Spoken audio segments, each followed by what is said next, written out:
محمد كما باركت على إبراهيم وعلى آل إبراهيم إنك حميد مجيد. اللهم صل على محمد وعلى آل محمد كما صليت على إبراهيم وعلى آل إبراهيم إنك حميد مجيد. اللهم بارك على محمد وعلى آل محمد كما باركت على إبراهيم وعلى آل إبراهيم إنك حميد مجيد. اللهم صل على شهر رمضان الذي أنزل فيه القرآن هدى للناس وبينات من الهدى والفرقان فمن شهد منكم الشهر فليصم ومن كان مريضا أو على سفر فعدة من أيام أخر يريد الله بكم اليسر ولا يريد بكم العسر ولتكملوا العدة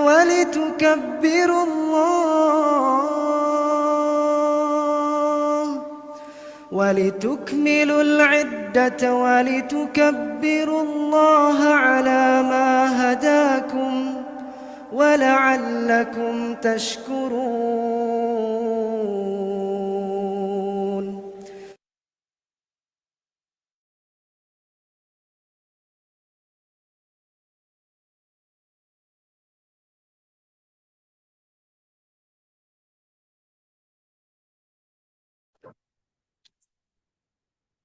السلام علیکم ورحمۃ اللہ وبرکاتہ.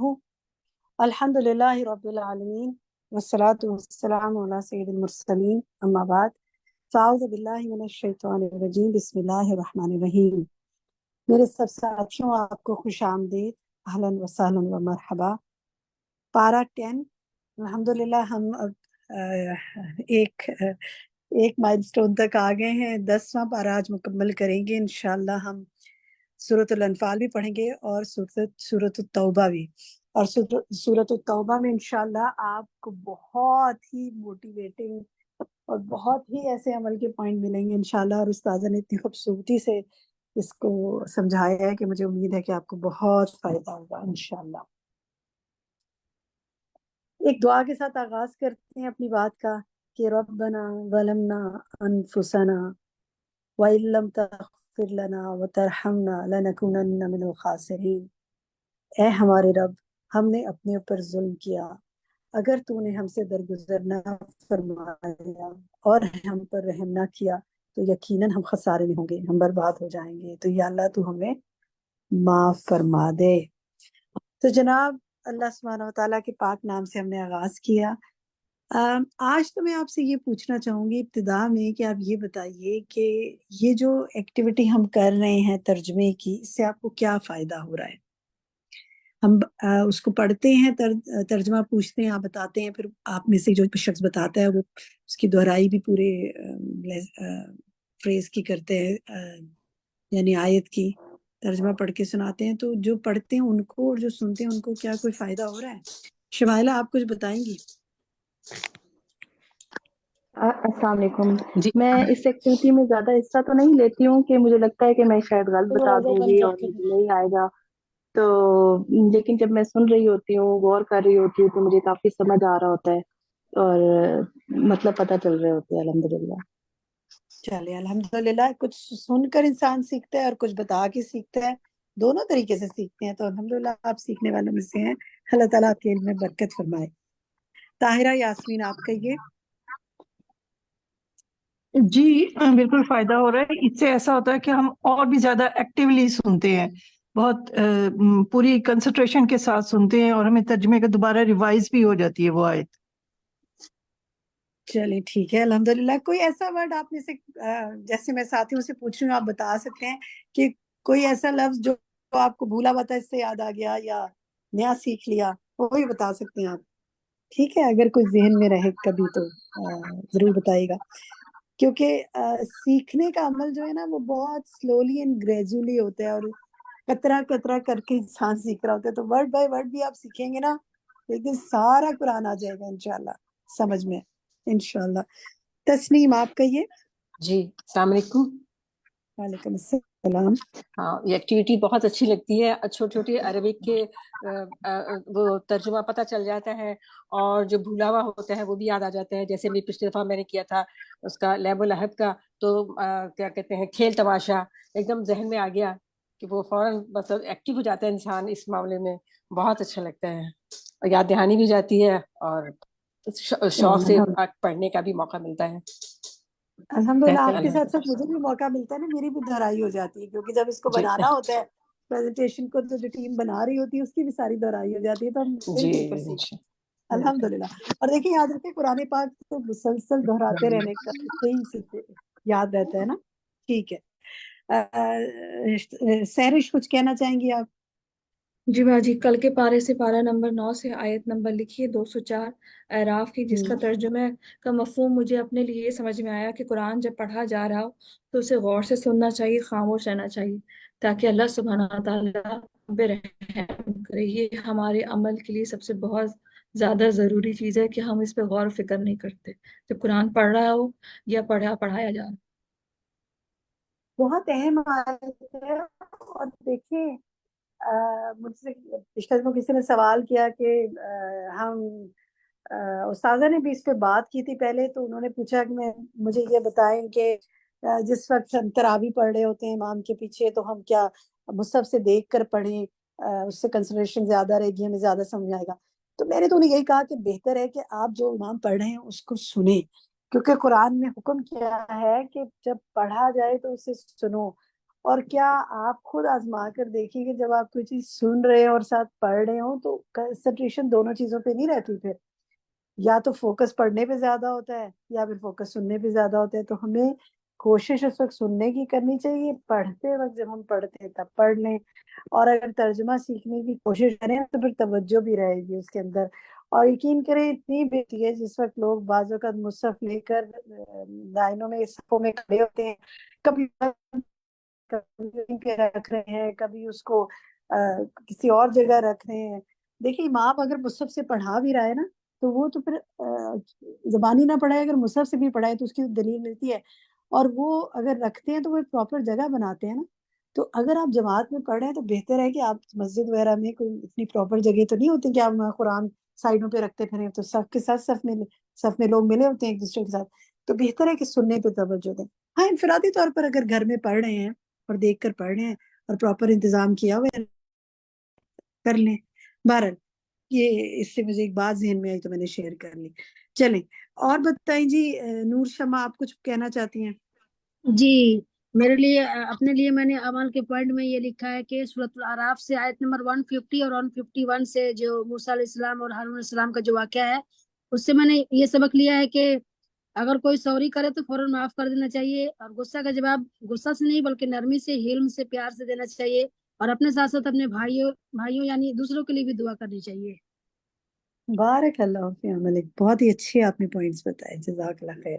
شمائلہ اعجاز آپ بتائیے کیا کہنا چاہیں گی، کچھ کہنا چاہیں گی، کوئی بھی بات؟ شمائلہ جی۔ ہاں جی، السلام علیکم۔ میری آواز آ رہی ہے؟ جی میں نے بھی نا بالکل آ رہی ہے. میری پہلی کلاس ہے، میں اپنی بہن کے ساتھ، اس نے مجھے جوائن کروایا شازی اسحاق میں نا، تو میں نے اس میں بڑی مزے کی باتیں سیکھی ہیں الحمدللہ. جیسے اسراف کرنا، میں بالکل ان چیزوں پہ اتنا دھیان نہیں دیتی تھی کہ نہاتے وقت پانی زیادہ کھول لیا، یہ بڑا، اور خاص طور پہ جب سبزی کاٹ رہے ہوتے ہیں تو آپ والی بات کہ جلدی جلدی، تو اس بات کو میں نے اس وقت سے اپنی زندگی میں اتنا شامل کر لیا کہ ہر چیز کو میں یہ سوچ سمجھ کے کرتی ہوں کہ مجھے گناہ ہوگا تو میں اس کا نا اور یہ کہ غصہ کم کروں، اور لوگوں سے، مطلب یہ بہت سارے پوائنٹس ہیں جو میں اپنی زندگی میں ان کو لا رہی ہوں الحمدللہ. اور یہ ادھر ہی ہوا ہے، اور مجھے آج آپ کا بہت شکریہ کہ آپ نے مجھے اس قابل سمجھا کہ مجھے ادھر بلایا. میں بہت سیکھ رہی ماشاء ہوں اللہ الحمدللہ. تبارک بارک اللہ فی میں اتنا ہی عمرک. آپ نے تو وہ سمینا وہ و تانا والی ڈیفائن باتیں کر عمل پا کر رہی لی ہے ہوں، نا. سیکھ پا رہی ہوں. ماشاء اللہ ماشاء اللہ. مجھے بہت خوشی ہوئی آپ کی بات سن کے. دیکھیے چھوٹی چھوٹی چیزیں بھی اگر ہم اپنے عمل میں لے کے آئیں گے تو انشاءاللہ بڑی بڑی نیکیاں کرنے کی بھی توفیق ملے گی. اللہ تعالیٰ بہت برکتیں کرے آپ لوگوں کے لیے. بس لاسٹ کمنٹ ملوں گی فاطمہ کا. السلام علیکم. السلام وعلیکم علیکم. السلام. ہاں جی جی فاطمہ. باجی، آپ کے نے پوچھا کہ کیا فائدہ ہو رہا ہے، تو فائدہ الحمدللہ بہت زیادہ ہو رہا ہے. ہم جیسی مدرس کے لیے جن کے چھوٹے بچے ہیں تو ترجمے کی جو باقاعدہ کلاسز نہیں لے رہی، تو یہ اس طرح جو آپ فلنگ دا بلینکس اور ایسے آیات دیتی ہیں روز کے لیے ڈیلی بیسس پہ جو ہم کر رہے ہیں، تو اس سے یہ ہے کہ ترجمے کو سمجھنے میں بھی الحمدللہ ثم الحمدللہ بہت جو ہے فائدہ ہو رہا ہے. یہ بہت ہی زبردست ایکٹیویٹی ہے جو میں کہتی ہوں رمضان کے بعد بھی جو ہے وہ کنٹینیو رہنی چاہیے. ہم جیسے جو لوگ گھر میں ہیں اور باقاعدہ نکل کے کہیں جا کے نہیں پڑھ سکتے، ان کے لیے. جی ضرور انشاءاللہ فاطمہ. ہم جو رمضان کے بعد کورس آفر کریں گے تدبر القرآن کا 29 پارہ ہم آفر کریں گے انشاءاللہ. تو اس میں ہمارا ریگولر فیچر ہوتا ہے، وہ ہفتہ وار کورس ہے. انشاءاللہ ہم تفصیلات بتا دیں گے، آپ لوگ ضرور جوائن کیجیے گا. اس کا ریگولر فیچر یہ جو ترجمہ سنانا چاہیں ان کا ترجمہ بھی سنا جاتا ہے. ہم کچھ آیات دیتے ہیں اور ان کا ترجمہ سنتے ہیں، تو جو ہمارے ساتھی اس میں شامل ہیں وہ جانتے ہیں کہ اس کا کتنے ریگولر وہ سناتے ہیں، ہماری ٹیچر سنتے ہیں. تو اللہ تعالیٰ آپ سب کے بہت علم و عمل میں برکت کرے، آپ کے شوق کو قائم رکھے، استقامت دے. ٹھیک ہے جناب، تو آتے ہیں جناب اب آج کے سیشن کی طرف. ہمارا پہلے ریکیپ ہے اور پھر پارا 9 کا ریکیپ، اور اس کے بعد پارا 10 سنتے ہیں. ہم چلتے ہیں اپنے ایڈمن کی طرف. جی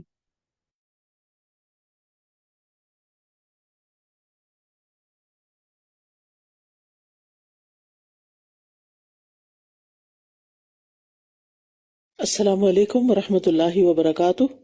کل کے پارے میں سے کون سی باتیں آپ کو یاد نہیں؟ غصے کا جواب غصے سے نہیں، حلم اور نرمی سے دینا.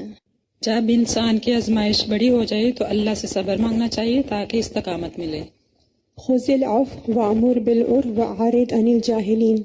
دین کی تبلیغ کے لیے خاص کر حسن اخلاق سے معاملہ کرنا چاہیے. رائی کے دانے کے برابر بھی عمل تولا جائے گا، اس لیے چھوٹی سے چھوٹی نیکی کو بھی حقیر نہیں سمجھنا چاہیے.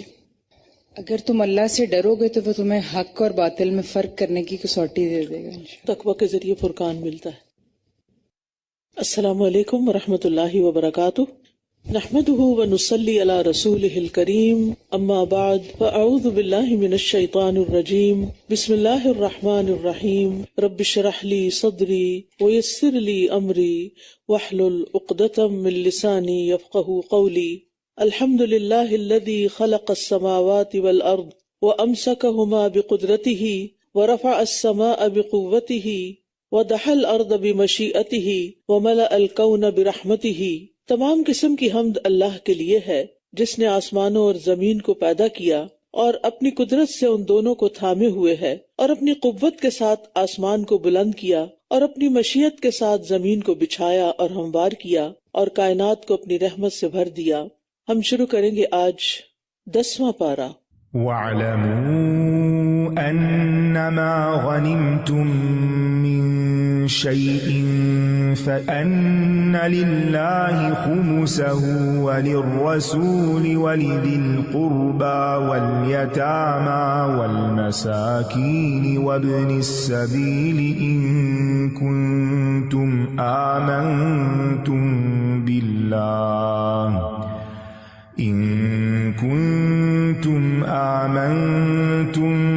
بالله وما أنزل أنزلنا على عبدنا يوم الفرقان يوم التقى الجمعان والله على كل شيء قدير وَاعْلَمُوا أَنَّمَا غَنِمْتُم مِّن شَيْءٍ فَأَنَّ لِلَّهِ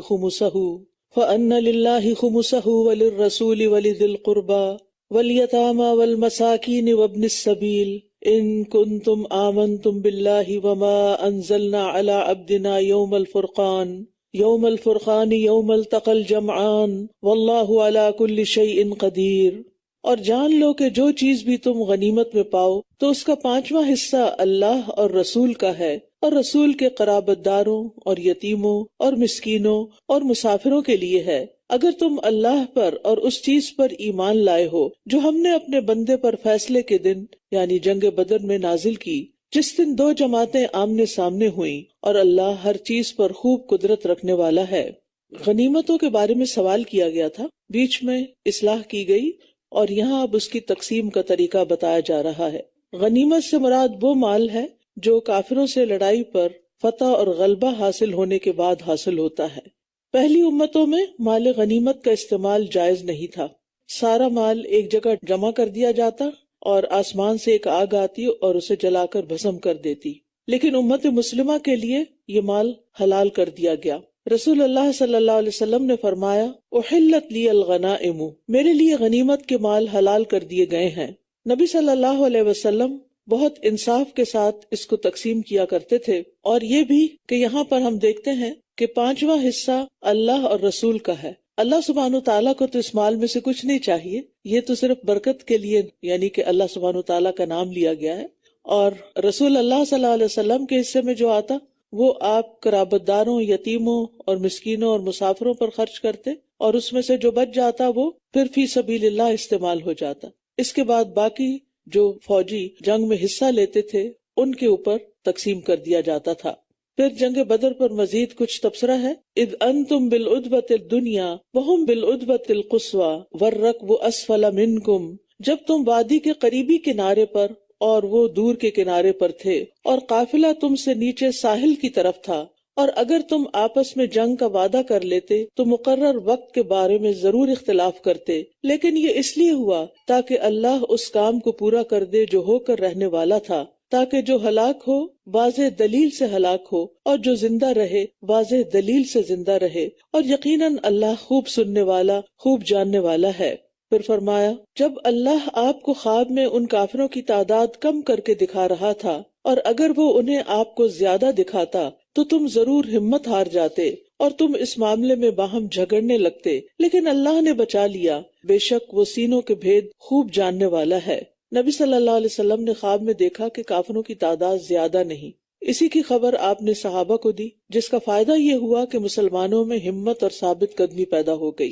اور جب تم جنگ میں آمنے سامنے ہوئے، وہ انہیں تمہاری نگاہوں میں کم کر کے دکھا رہا تھا اور ان کی نگاہوں میں تمہیں کم کر کے دکھا رہا تھا، تاکہ اللہ اس کام کو پورا کر دے جو ہو کر رہنے والا تھا، اور اللہ ہی کی طرف سب کام لوٹائے جاتے ہیں۔ یعنی پہلے تعداد دکھانے کا تعلق خواب کے ساتھ تھا، اور یہاں عین قتال کے دوران دکھایا جا رہا تھا۔ اور اس میں کیا حکمت تھی کہ مسلمانوں کی کثرت دیکھ کر ان کے اندر مسلمانوں کا خوف بیٹھ جائے، اور پھر وہ لڑائی سے گریز نہ کریں، بلکہ اس میدان میں ہی فیصلہ ہو جائے کہ حق پر کون ہے۔ یا ایھا الذین آمنوا اذا لقیتم فئۃ فاثبتوا واذکروا اللہ کثیرا لعلکم تفلحون، اے لوگو جو ایمان لائے ہو، جب تمہارا کسی گروہ سے مقابلہ ہو تو ثابت قدم رہو اور کثرت سے اللہ کو یاد کرو تاکہ تم فلاح پاؤ۔ انتہائی مشکل حالات میں کیا کرنا چاہیے؟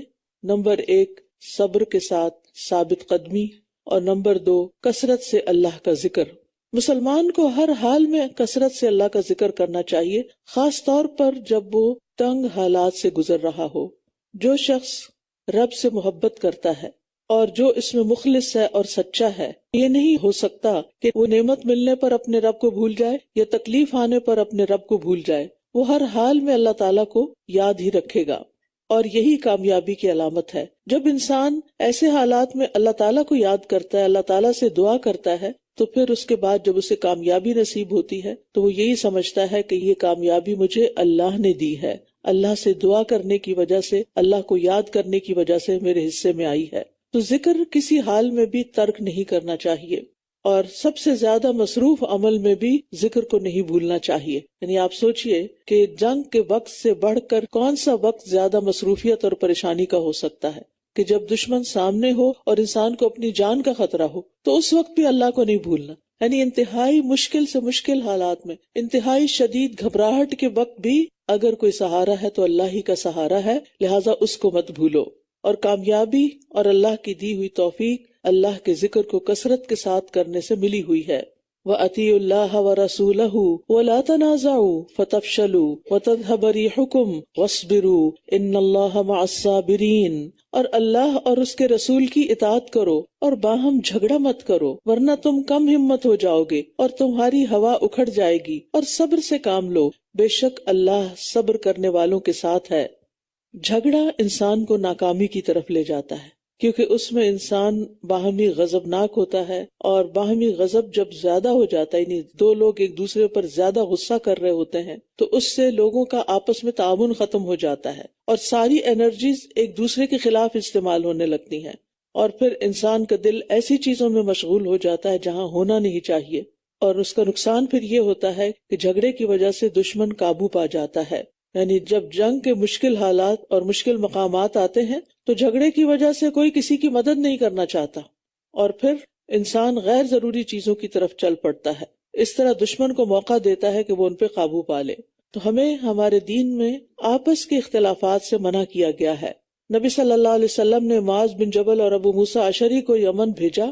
آپ نے فرمایا، لوگوں کے لیے آسانی پیدا کرنا، انہیں سختیوں میں مبتلا نہ کرنا، ان کو خوش رکھنا، نفرت نہ دلانا، اور تم دونوں آپس میں اتفاق رکھنا، کیونکہ جب اوپر والے آپس میں ایک دوسرے کے ساتھ تعاون کرتے ہیں تو اس میں پھر عوام کی خیرخواہی اور بھلائی ہوتی، اور جب لیڈرز کے درمیان جنگ شدید ہو جاتی ہے تو پھر ٹیم کمزور ہو جاتی ہے اور مفاد عامہ کو نقصان پہنچتا ہے۔ آپ نے فرمایا، تم دونوں آپس میں اتفاق رکھنا، اختلاف پیدا نہ کرنا، اور تم ان لوگوں کی طرح نہ ہو جاؤ جو اپنے گھروں سے اتراتے ہوئے اور لوگوں کو دکھاوا کرتے ہوئے نکلے، اور وہ اللہ کے راستے سے روکتے تھے، اور جو کچھ وہ کرتے ہیں اللہ اسے گھیرے ہوئے ہے۔ یہاں بطر کا لفظ استعمال ہوا ہے جس کا مطلب ہے اترانا، فخر اور غرور کرنا، یعنی نعمتوں پر اپنی قوت کا اظہار کرنا کہ شاید یہ ہماری اپنی کوئی کمائی ہے۔ تو ہمارے دین میں ہمیں دو چیزوں سے روکا گیا ہے کہ اگر نعمت ہے انسان کے پاس تو نمبر 1 اس پر اترانا نہیں چاہیے، اور نمبر 2 لوگوں کو دکھاوا نہیں کرنا چاہیے، کیونکہ جو چیز اللہ نے دی ہے اس پر انسان کو اللہ تعالیٰ کا ہی شکر گزار ہونا چاہیے۔ نبی صلی اللہ علیہ وسلم نے فرمایا، جو شخص شہرت کا طالب ہو اللہ تعالیٰ اس کی شہرت قیامت کے دن سب کو سنا دے گا، اور جو کوئی لوگوں کو دکھانے کے لیے کوئی کام کرے گا اللہ تعالیٰ قیامت کے دن اس کو سب لوگوں کو دکھا دے گا، یعنی سب کو دکھا دے گا کہ اس شخص نے تمہیں دکھانے کے لیے کام کیے تھے، میری خاطر نہیں کیے تھے، لہذا نتیجہ کیا ہوگا کہ اس کے لیے کوئی اجر نہیں ہوگا۔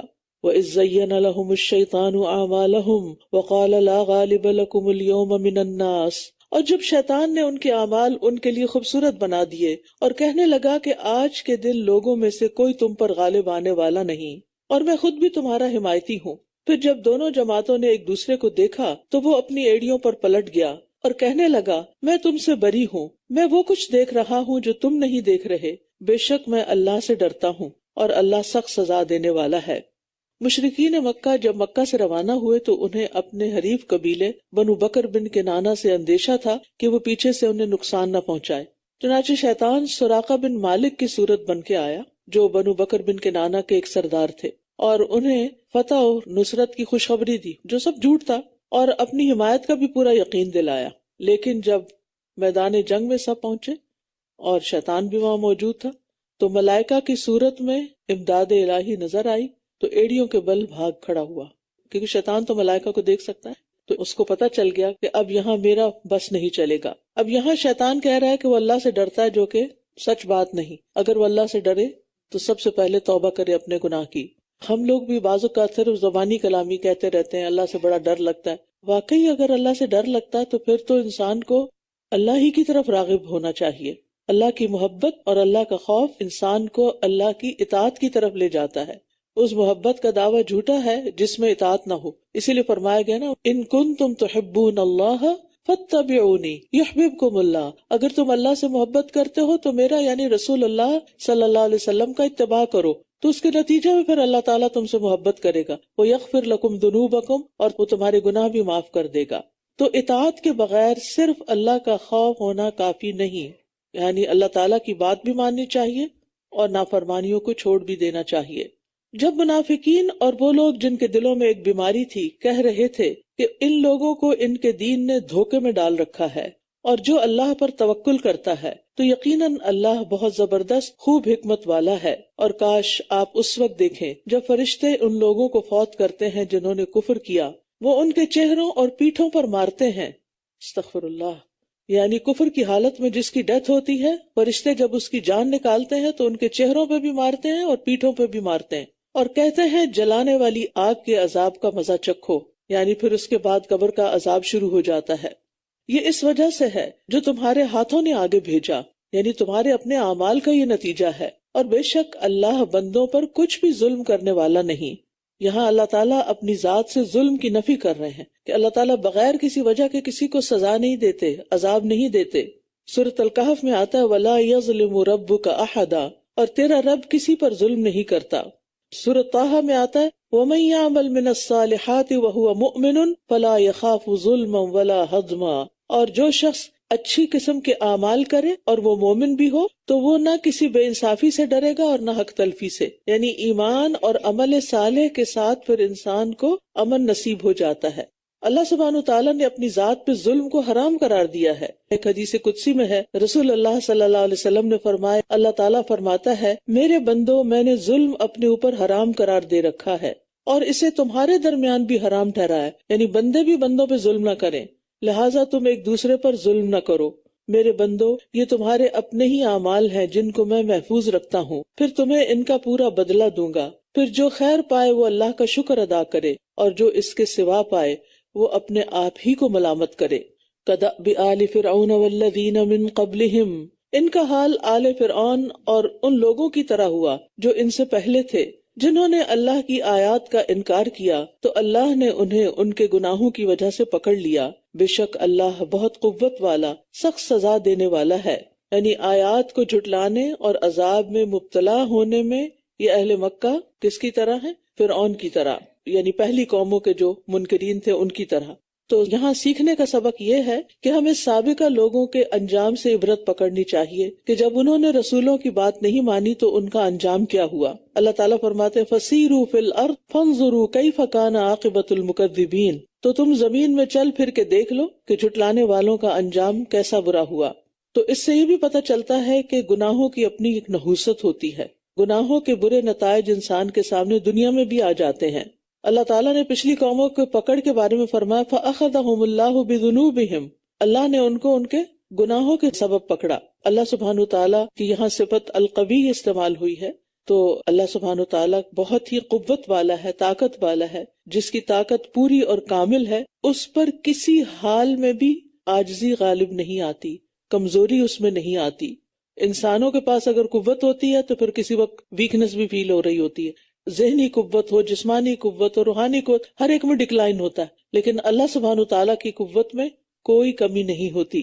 ذالک بأن اللہ لم یک مغیرا نعمتا انعمها علی قوم حتی یغیروا ما بانفسہم وان اللہ سمیع علیم. یہ اس لیے ہوا کہ اللہ کسی بھی نعمت کو ہرگز تبدیل کرنے والا نہیں جو اس نے کسی قوم کو عطا کی ہو جب تک کہ وہ خود اپنی حالت تبدیل نہ کر لے، اور بے شک اللہ خوب سننے والا خوب جاننے والا ہے. یعنی اللہ سبحانہ تعالیٰ کی نعمتوں کا زوال نہیں ہوتا مگر نافرمانیوں کے ساتھ، گناہوں کے ساتھ. گناہ انسان کی نعمتوں کو لے جاتے ہیں. اس کے برعکس جب انسان شکر ادا کرتا رہتا ہے تو شکر انسان کی نعمتوں کو بڑھاتا ہے. شکر انسان کے دل میں خوشی پیدا کرتا ہے. اب دیکھیے کہ اچھے الفاظ جو ہوتے ہیں نا ان کی ایک انرجی ہوتی ہے. آپ کسی سے اچھا جملہ کوئی سنتے ہیں، کوئی اچھی بات پڑھتے ہیں تو ایک دم آپ کا morale ہائی ہو جاتا ہے، آپ کے اندر ایک قوت آ جاتی، آپ کے اندر ایک انرجی آ جاتی ہے. تو اسی طرح شکر ان الفاظ میں سے، ان کلمات میں سے ہے کہ جب انسان کسی کا بھی شکریہ ادا کرتا ہے، مثلاً کوئی آپ کا شکریہ ادا کرتا ہے یا آپ کسی کا شکریہ ادا کرتے ہیں، تو یہ لفظ بولتے ہی انسان کے اندر ایک خوشی آتی ہے، یعنی یہ لفظ دوسرے بھی سنتے ہیں تو ان کو بھی ایک خوشی نصیب ہوتی. لیکن جب انسان صرف دوسروں کے سامنے اپنا رونا ہی روتا رہتا ہے تو سننے والے کے دل کو تکلیف پہنچتی ہے. یعنی آپ کو تو تکلیف ہو ہی رہی ہوتی ہے، لیکن جب آپ اپنی تکلیف کا اظہار دوسرے سے کرتے تو دوسرا بھی تکلیف میں مبتلا ہوتا ہے. تو تکلیف کا اظہار یا نیگیٹو ورڈز کا استعمال جو ہے وہ انسان کے اندر کمزوری لاتا ہے. اس لیے ہمیں اپنے الفاظ بہت سوچ سمجھ کر استعمال کرنے چاہیے، خاص طور پر جو تقیہ کلام اور جو روزمرہ کی زندگی میں ہم اپنے گھر والوں سے بات کرتے ہیں. جب ہم کوئی منفی جملہ استعمال کرتے ہیں تو وہ دوسروں کے جذبات کو بھڑکا دیتا ہے، ان کو غصہ دلا دیتا ہے. تو ان چیزوں سے بھی پرہیز کرنا چاہیے. اور اسی طرح وائس ورثہ، جب کوئی قوم گناہوں کو چھوڑ کے اطاعت الہی کا رستہ اختیار کرتی ہے تو پھر وہ پریشانیوں سے نکل کر اللہ کی رحمتوں میں آ جاتی ہے. تو ابن قیم کہا کرتے تھے، کبھی بھی کسی آدمی سے کوئی نعمت زائل نہیں ہوتی مگر نافرمانی کی نحوست سے. پس اللہ جب کسی بندے کو نعمت عطا کرتا ہے تو اس کے لیے اس کی حفاظت کرتا ہے اور اس سے اس کو تبدیل نہیں کرتا اور پھیرتا نہیں، یہاں تک کہ وہ خود اپنی ذات سے اس کو تبدیل کرنے کی کوشش میں رہتا ہے. اسی طرح نافرمانیوں کے سبب عبادت میں کمزوری آ جاتی ہے، رزق میں تنگی اور بدمزگی پیدا ہو جاتی ہے. گناہوں کے سبب آفات اور حادثات واقع ہوتے ہیں. نبی صلی اللہ علیہ وسلم نے فرمایا، جب کسی قوم میں بدکاری عام ہو جاتی ہے اور وہ اعلانیہ اس کا ارتکاب کرتے ہیں تو ان میں طاعون اور مختلف بیماریاں جو ان کے پہلوں میں نہیں تھی وہ پھیل جاتی ہیں. جب لوگ ماپ تول میں کمی کرتے ہیں تو انہیں قحط سالیاں، سخت تکلیفیں اور بادشاہوں کے ظلم دبوچ لیتے ہیں. جب لوگ اپنے مالوں کی زکوٰۃ ادا کرنے سے رک جاتے ہیں تو آسمان سے بارش کا نزول بند ہو جاتا ہے. اگر چوپائے نہ ہوتے تو ان پر بارش نازل نہ ہوتی. جب لوگ اللہ اور اس کے رسول کا عہد و پیمان توڑ دیتے ہیں تو اللہ ان پر دوسری قوموں میں سے دشمن مسلط کر دیتا ہے جو ان سے ان کے بعض اموال چھین لیتے ہیں. جب مسلمانوں کے حکمران اللہ کی کتاب کے مطابق فیصلہ نہیں کرتے اور اس کے نازل کردہ قوانین کو ترجیح نہیں دیتے تو اللہ ان کو آپس میں لڑا دیتا ہے، یعنی پھر خانہ جنگی شروع ہو جاتی ہے. تو بہرحال اطاعت اور شکر گزاری نعمتوں کو قائم رکھنے کا سبب ہے. لَإِن شَكَرْتُمْ لَأَزِيدَنَّكُمْ وَلَإِن كَفَرْتُمْ إِنَّ عَذَابِي لَشَدِيدٌ كَدَأْبِ آلِ فِرْعَوْنَ وَالَّذِينَ مِن قَبْلِهِمْ. ان کا حال آل فرعون اور ان لوگوں کی طرح تھا جو ان سے پہلے تھے.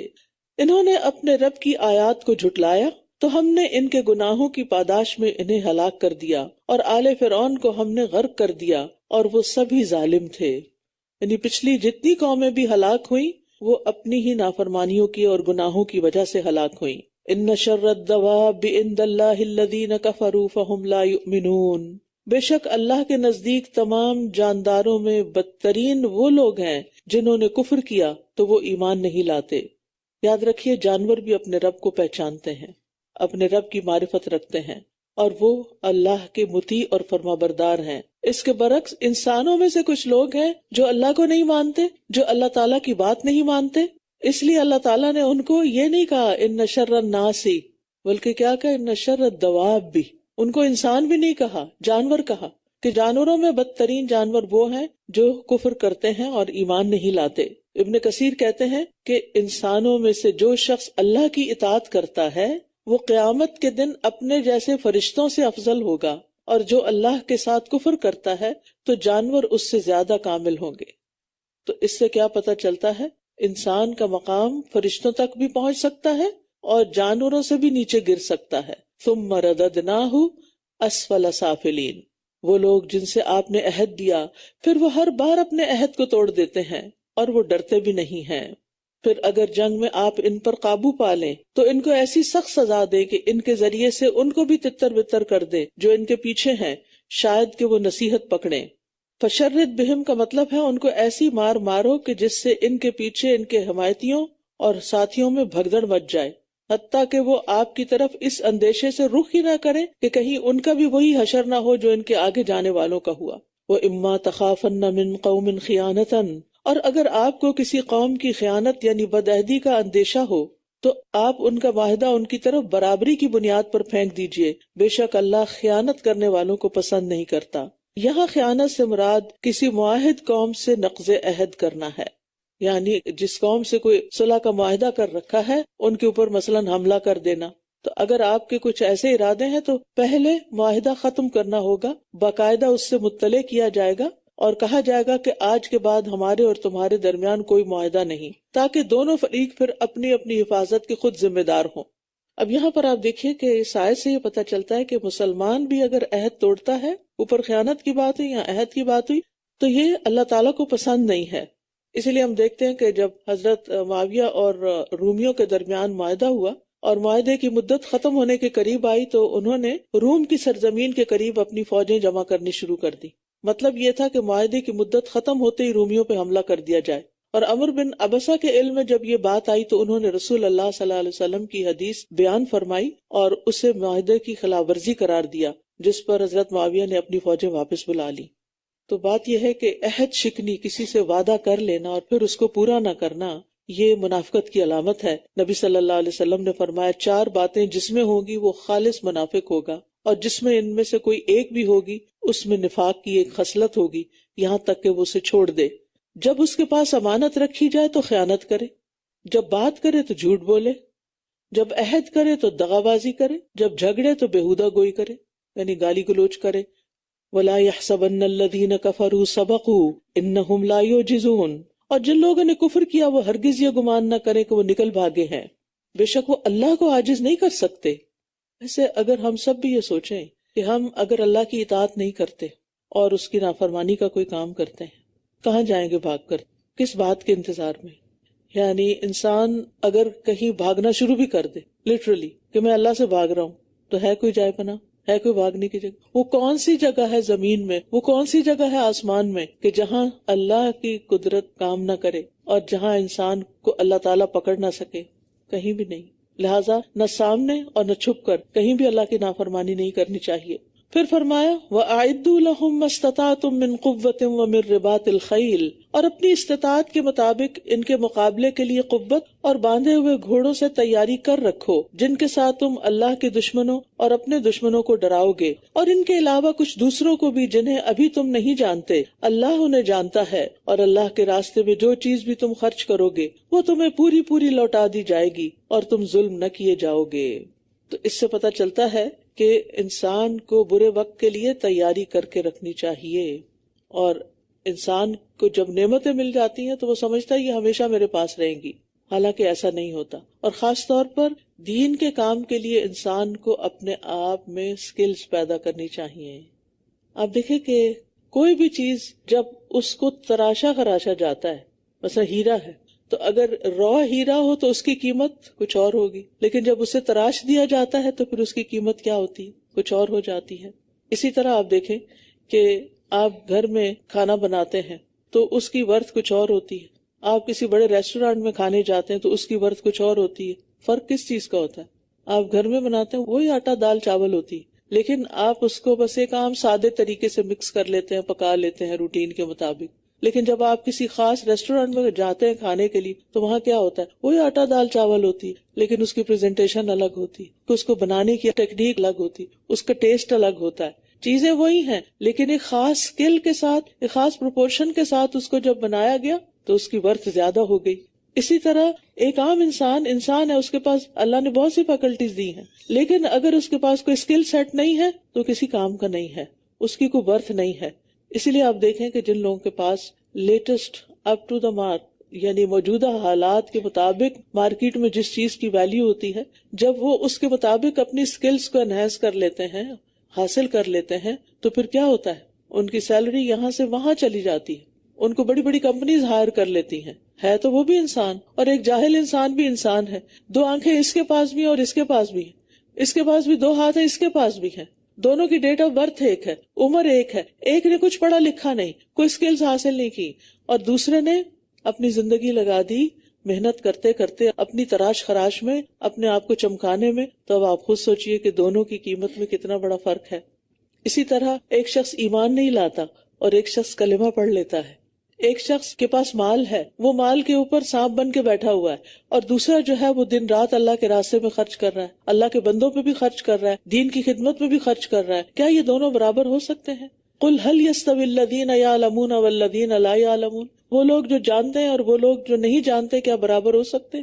ہم بعض اوقات ایک مینٹل بلاک کا شکار ہو جاتے ہیں. ہم سوچتے ہیں بس ہماری اب ایج اتنی ہو گئی ہے, مجھے مزید کچھ سیکھنے کی ضرورت نہیں. ہو سکتا ہے کہ قرآن مجید کو سیکھنے سے پہلے آپ بھی یہی سوچتے ہوں کہ میرے بس کی بات نہیں, یہ میں نہیں کر سکتی, میرا تو اب حافظہ کمزور ہو گیا اور میں اتنی دیر بیٹھ نہیں سکتی. لیکن جب آپ نے اس چیلنج کو قبول کیا اور اس کو شروع کر دیا تو اب آپ دیکھیں کہ جو کچھ آپ نے پا لیا وہ ان کے پاس تو نہیں جو سوچتے رہ گئے.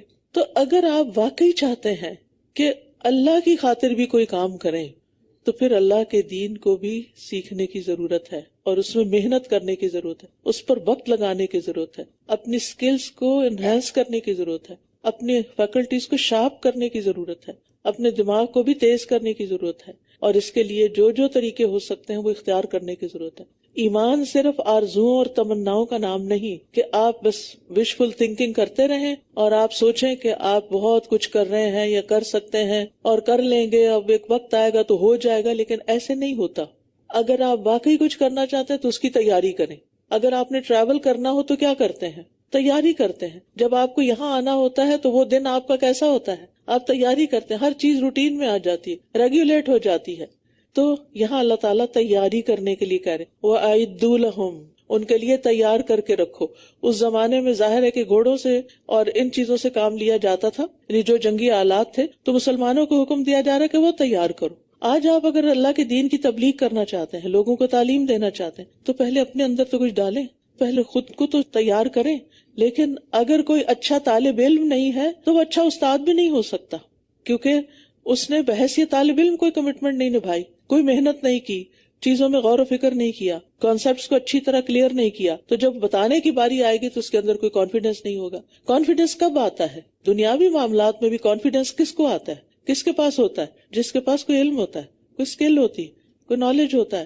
وہ اور طرح بولتا ہے, وہ اور طرح بات کرتا ہے, اس کے اندر ایک یقین کی کیفیت ہوتی ہے. اور جس کے پاس یہ سب صلاحیتیں نہیں ہوتی, وہ ڈرا ڈرا, شرمایا شرمایا, خوف کھایا, پیچھے پیچھے, کسی چیز کے لیے اپنے آپ کو آفر نہیں کرتا, کوئی چیلنج قبول نہیں کرتا, کوئی رسک نہیں لیتا.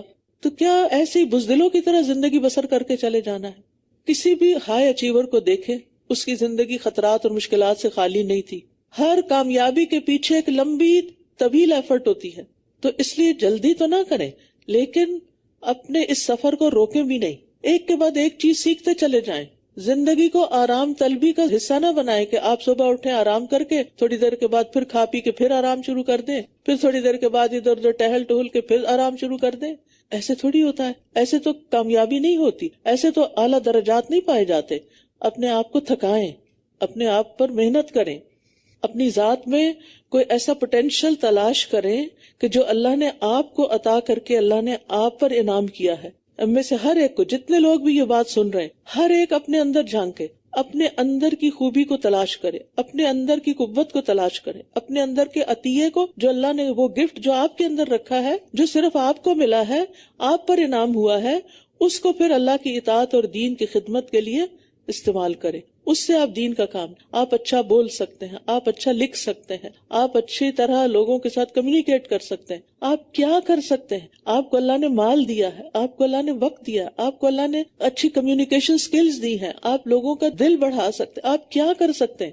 اپنے آپ کو ضائع نہ کریں. اگر آپ یہ نہیں کریں گے تو پھر یاد رکھیں پریشانیاں آپ کو گھیریں گی. یعنی انسان پھر کہیں بچ کے جا نہیں سکتا. جب انسان اللہ کی نعمتوں کی قدر نہیں کرتا, اللہ کی نعمتوں کو صحیح جگہ استعمال نہیں کرتا اور صحیح جگہ استعمال کر کے ان کا شکر ادا نہیں کرتا, تو پھر وہ ذہنی تکلیفوں, ذہنی مسائل, ذہنی بیماریوں, روحانی تکلیفوں سے, ڈپریشن سے بچ سکتا ہی نہیں.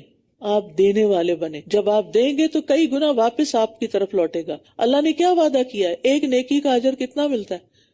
Minimum 10 times. آپ ایک حرف قرآن کا کسی کو پڑھیں, صرف ایک مخرج سکھا دیں کسی کو, تو آپ کو 10 گنا تو مل ہی جائے گا اس کا. اور یہ نہیں کہ صرف آخرت میں, دنیا میں بھی ملے گا, کیونکہ یہ کتاب مبارک ہے, یہ دین مبارک ہے. انسان کی کامیابی اللہ کی اطاعت ہی میں ہے. فرمایا اور اگر وہ صلح کی طرف مائل ہوں تو آپ بھی اس کے لیے جھک جائیے اور اللہ پر توکل کیجیے, بے شک وہی خوب سننے والا, خوب جاننے والا ہے. نبی صلی اللہ علیہ وسلم نے فرمایا, کیا میں تمہیں نماز, روزہ اور زکوٰۃ سے افضل درجے کا عمل نہ بتاؤں؟ صحابہ نے عرض کیا, کیوں نہیں؟ آپ نے فرمایا, آپس میں صلح کرانا. یعنی لڑائی جھگڑا ہمارے دین میں پسندیدہ نہیں ہے. ہاں اگر کوئی جھگڑنے آیا ہے، لڑنے آیا تو پھر آپ کو مقابلہ بھی کرنا ہے، اپنا سر نیچے ڈال کے تو مار تھوڑی کھانی ہے. لیکن اگر کوئی صلح چاہتا ہے، آپ کے ساتھ امن سے رہنا چاہتا ہے، تو آپ بھی اس کے ساتھ امن سے رہیے. فرمایا جبکہ لوگوں میں پھوٹ اور فساد ڈالنا دین کو موڑنے والی چیز ہے. یعنی لڑائی جھگڑا چاہے گھروں کے اندر ہو، چاہے معاشرے کے اندر، چاہے ملک کے اندر، پسندیدہ نہیں ہے. سہل بن سعد کہتے ہیں کہ بنو عمر بن عوف میں آپس میں کچھ تکرار ہو گئی تو نبی صلی اللہ علیہ وسلم اپنے کئی صحابہ کو ساتھ لے کر ان کے ہاں صلح کرانے کے لیے گئے، اور نماز کا وقت ہو گیا لیکن آپ تشریف نہ لا سکے. یعنی نماز پھر کسی اور نے پڑھائی ہوگی اور آپ ان میں صلح کراتے رہے. بات میں پڑھ لی ہوگی آپ نے، ایسا تو نہیں کہ نماز ہی چھوڑ دی. اس سے یہ مطلب کوئی نہ لے کہ صلح کراتے کراتے اگر نماز بھی جاتی ہے تو جائے. یعنی آپ مسجد نبوی نہیں لوٹے تھے. بنو عمر والے جو ہے نا وہ مسجد قباء کے پاس رہنے والے تھے. سہل بن سعد کہتے ہیں کہ قباء کے لوگوں نے آپس میں جھگڑا کیا، یہاں تک کہ ایک نے دوسرے پر پتھر پھینکے. رسول اللہ صلی اللہ علیہ وسلم کو جب اطلاع ملی تو آپ نے فرمایا چلو ہم ان میں صلح کرائیں، اور اگر وہ آپ کو دھوکہ دینے کا ارادہ کریں تو اللہ آپ کے لیے کافی ہے. یعنی صلح کے نام پر اگر کوئی دھوکہ دے رہا ہو تو اللہ کافی ہے. وہی تو ہے جس نے اپنی مدد سے اور مومنوں کے ذریعے آپ کی تائید کی ہے، اور اس نے ان کے دلوں میں الفت ڈال دی. اگر آپ زمین میں جو کچھ ہے وہ سب خرچ کر ڈالتے تو بھی آپ ان کے دلوں میں الفت نہیں ڈال سکتے تھے، لیکن اللہ ہی نے ان کے درمیان الفت ڈالی ہے. بے شک وہ بہت زبردست، بہت حکمت والا ہے. یہ جو دلوں کا معاملہ ہے نا، یہ بھی اللہ کے ہاتھ میں ہے. آپ کے دل میں کسی کی محبت آئے تو یہ اللہ ہی ڈالتا ہے، اور اگر کسی کے دل میں آپ کی محبت ہے تو وہ اللہ ہی نے ڈالی ہے. اور مومنوں کی آپس کی محبت ایمان کی وجہ سے، نیک اعمال کی وجہ سے، نیکی کی وجہ سے، تقوی کی وجہ سے، یہ بھی اللہ ہی پیدا کرتا ہے. جب اللہ تعالیٰ کسی سے محبت کرتا ہے تو پھر جبریل کو بلا کے بتاتا ہے کہ میں فلاں سے محبت کرتا ہوں، تم بھی محبت کرو. پھر وہ بھی محبت کرنے لگتے ہیں اور آسمان والوں میں ندا دیتے ہیں، پکارتے ہیں کہ اے آسمان والوں، یعنی فرشتوں کے بیچ میں پکارتے ہیں کہ اللہ فلاں بندے سے محبت کرتا ہے، تم بھی محبت کرو. سب آسمان والے بھی اس سے محبت کرنے لگتے ہیں. پھر وہ محبت زمین پر اتار دی جاتی ہے، پھر زمین والے بھی اس سے محبت کرنے لگتے ہیں. تو بات یہ ہے کہ یہ اللہ کا احسان ہوتا ہے، اللہ ہی کی طرف سے ہوتا ہے کہ وہ لوگوں کے دلوں میں الفت پیدا کر دیتا ہے، محبت ڈال دیتا ہے. اور اسلام، اللہ کی اطاعت اور فرمانبرداری بہت بڑی وجہ ہے کہ جس کی وجہ سے لوگوں کے درمیان آپس کی محبت ہوتی. یعنی محبت کی سب سے مضبوط ترین بنیاد اللہ کا دین ہے، اللہ کی ذات ہے. اللہ کی خاطر جس سے محبت ہوتی وہ ختم نہیں ہوتی. اس میں پھر بدگمانیاں نہیں ہوتی. شیطان اگر کوئی وسوسہ ڈال بھی دے تو انسان اس کو جھٹک دیتا ہے، کیونکہ اس میں کوئی ذاتی مفادات نہیں ہوتے، وہ دنیا کی خاطر نہیں ہوتی. دنیا کی خاطر کسی سے محبت کیا ہوتی ہے کہ جس سے آپ کا کوئی مفاد وابستہ ہو، آپ اس سے محبت کریں. ایسے لوگوں کو آپ نے دیکھا ہوگا کہ جب ان کا مفاد ختم ہو جاتا ہے تو وہ الٹی مخالفت اور عداوت شروع کر دیتے ہیں. ساری محبتیں پار ہو جاتی، ختم ہو جاتی. اور نبی صلی اللہ علیہ وسلم کی آمد لوگوں کے لیے باہم محبت کا ذریعہ. وہ قوم جو آپس میں لڑتی جھگڑتی رہتی، اذ کنتم اعداء فالف بین قلوبکم، جب تم آپس میں دشمن تھے اللہ نے تمہارے دلوں میں محبت ڈال دی. فاصبحتم بنعمتہ اخوانا، اور تم اس کی نعمت یعنی نعمت اسلام کی وجہ سے آپس میں بھائی بھائی بن گئے. نبی صلی اللہ علیہ وسلم نے حنین کی غنیمتوں کے موقع پر انصار سے خطاب کرتے ہوئے فرمایا، اے جماعت انصار، کیا یہ واقعہ نہیں کہ تم گمراہ تھے؟ اللہ نے میرے ذریعے سے تمہیں ہدایت نصیب فرمائی. تم محتاج تھے، اللہ نے تمہیں میرے ذریعے سے خوشحال کر دیا، اور تم ایک دوسرے سے الگ الگ تھے، اللہ نے میرے ذریعے سے تمہیں آپس میں جوڑ دیا. نبی صلی اللہ علیہ وسلم جو بات کہتے انصار اس کے جواب میں یہی کہتے، اللہ ورسولہ امن، اللہ اور اس کے رسول کے احسانات اس سے کہیں زیادہ ہیں. دلوں میں محبت ہونا، گھر کے اندر کے افراد میں باہم محبت ہونا، دین کی خاطر کہیں اکٹھے ہوئے ہیں تو اس میں آپس میں محبت ہونا ٹیم ورک کو مضبوط کر دیتا ہے. گھر مضبوط ہو جاتے ہیں، تعلقات مضبوط ہو جاتے ہیں جب دلوں میں ایک دوسرے کے لیے محبت ہوتی، اور یہ محبت جنت میں داخلے کا سبب ہے. نبی صلی اللہ علیہ وسلم نے فرمایا، تم جنت میں داخل نہیں ہوگے جب تک کہ ایمان نہیں لاؤ گے، اور ایمان نہ لاؤ گے جب تک آپس میں محبت نہیں کرو گے. یہ ایمان کی علامت ہے، ایمان کی ریکوائرمنٹ ہے کہ باہم مسلمانوں کے درمیان آپس کی محبت ہو. نبی صلی اللہ علیہ وسلم نے فرمایا، مومن محبت کرتا ہے اور اس سے محبت کی جاتی ہے، اور اس بندے میں کوئی خیر نہیں جو نہ محبت کرتا ہے اور نہ ہی اس سے محبت کی جاتی ہے. اور لوگوں میں سب سے بہترین وہ ہے جو ان کے لیے سب سے زیادہ نفع بخش ہے. سب سے اچھا کون؟ جو سب سے زیادہ فائدہ مند ہے. اور سب سے زیادہ فائدہ کون پہنچا سکتا ہے؟ جو سب سے زیادہ اسکلفل ہے، جس کو طریقے آتے ہیں فائدہ پہنچانے کے، جسے کام کرنا آتا ہے کوئی. یا ایھا النبی حسبک اللہ ومن اتبعک من المؤمنین، اے نبی اللہ آپ کو کافی ہے اور ان مومنوں کو بھی جو آپ کی پیروی کریں. اسی لیے ہم کہتے ہیں حسبنا اللہ ونعم الوکیل. اے نبی مومنوں کو جنگ پر رغبت دلائیے. اگر تم میں سے 20 صبر کرنے والے ہوں تو وہ 200 پر غالب آ جائیں گے، اور اگر تم میں سے 100 صابر ہوں تو وہ 1000 پر غالب آ جائیں گے. یہ اس لیے کہ بے شک وہ ایسے لوگ ہیں جو سمجھ نہیں رکھتے. اب اللہ نے تم سے بوجھ ہلکا کر دیا اور اس نے جان لیا کہ تم میں کچھ کمزوری ہے، تو اگر تم میں سے 100 صبر کرنے والے ہوں تو وہ 200 پر غالب آ جائیں گے، اور اگر تم میں سے 1000 صابر ہوں تو اللہ کے اذن سے 2000 پر غالب آ جائیں گے، اور اللہ صبر کرنے والوں کے ساتھ ہے. یہ ہے اللہ کی مدد. کتنا فائدہ ہے دنیا میں بھی صبر کرنے والوں کے لیے. کسی نبی کے شایان شان نہیں کہ اس کے پاس قیدی ہوں، یہاں تک کہ وہ زمین میں اچھی طرح خون نہ بہا لے. تم دنیا کی زندگی کا سامان چاہتے ہو اور اللہ آخرت چاہتا ہے، اور اللہ بہت زبردست خوب حکمت والا ہے. جنگ بدر کے مارکے میں قیدیوں کے بارے میں واضح احکام نہیں تھے، کیونکہ یہ پہلا مارکا تھا.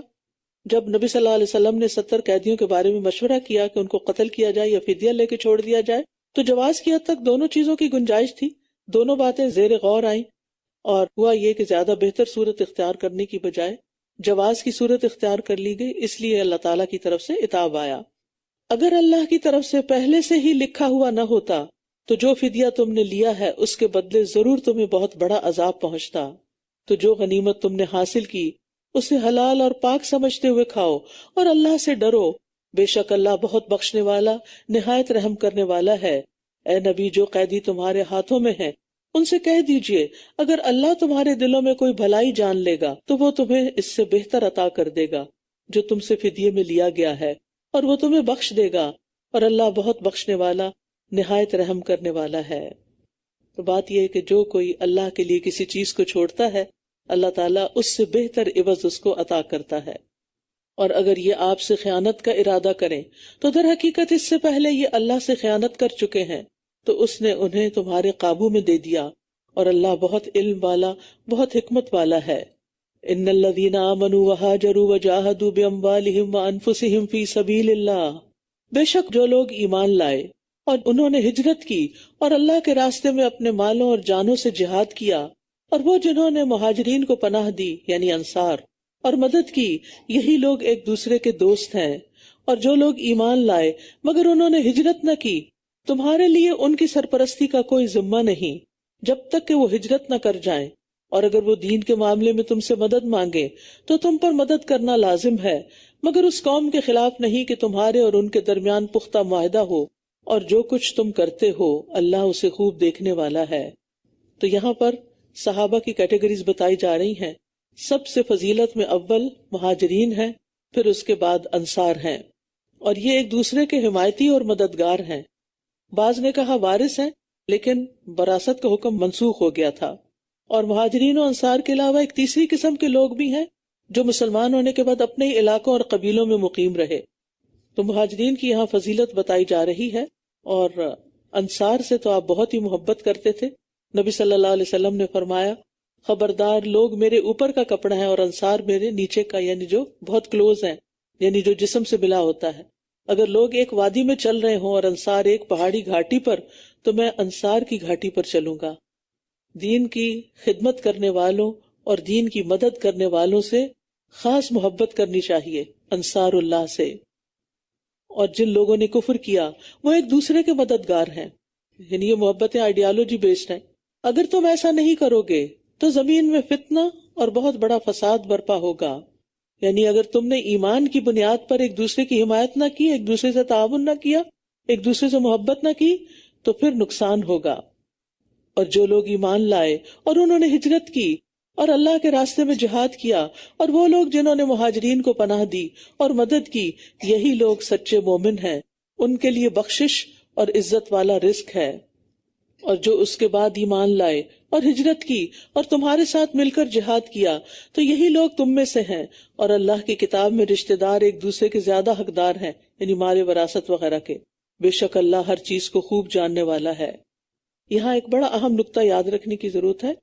ایمان کی بنیاد پر محبت اور دوستی بہت قیمتی، بہت ویلیوبل ہے، لیکن اس کا یہ مطلب نہیں کہ انسان اپنے گھر والوں، اپنے رشتہ داروں کو بھول جائے اور ان کو اگنور کر دے اور ان کے حقوق ادا نہ کرے. ان کے اپنے حقوق ہیں جو ہر صورت ادا کرنے ہوں گے، چاہے وہ ہمارے مددگار ہیں یا نہیں. ان کے حقوق ادا کرنے کی بنیاد حسب نسب ہے، رشتہ داری ہے، رحم کے رشتے ہیں. اسی لیے صدقات وغیرہ میں اور وراثت میں انہی کو مقدم رکھا جائے گا. سورۃ التوبہ، اس کے بہت سے نام ہیں، لیکن اس کا نام التوبہ اس لیے ہے کہ اس میں بعض مومنین کی توبہ قبول ہونے کا ذکر ہے، اور اس کا نام براءہ بھی ہے، الفاتحہ بھی ہے.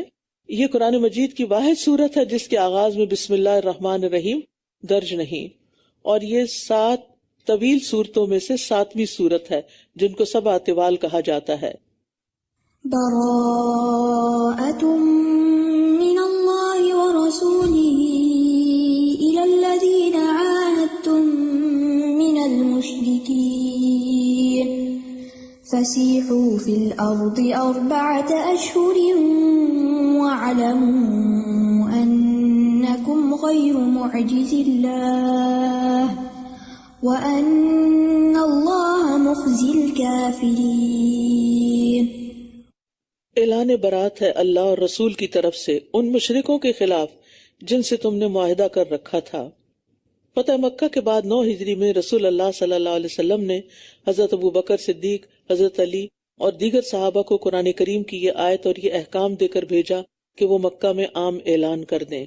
انہوں نے آپ کے فرمان کے مطابق اعلان کر دیا کہ کوئی شخص بیت اللہ کا عریاں طواف نہیں کرے گا، بلکہ آئندہ سال سے کسی مشرک کو بیت اللہ کے حج کی اجازت نہیں ہوگی. اب ان کو کیا رخصت دی گئی؟ 4 ماہ کی، کہ تم اب سوچ لو کہ تمہیں کیا کرنا ہے.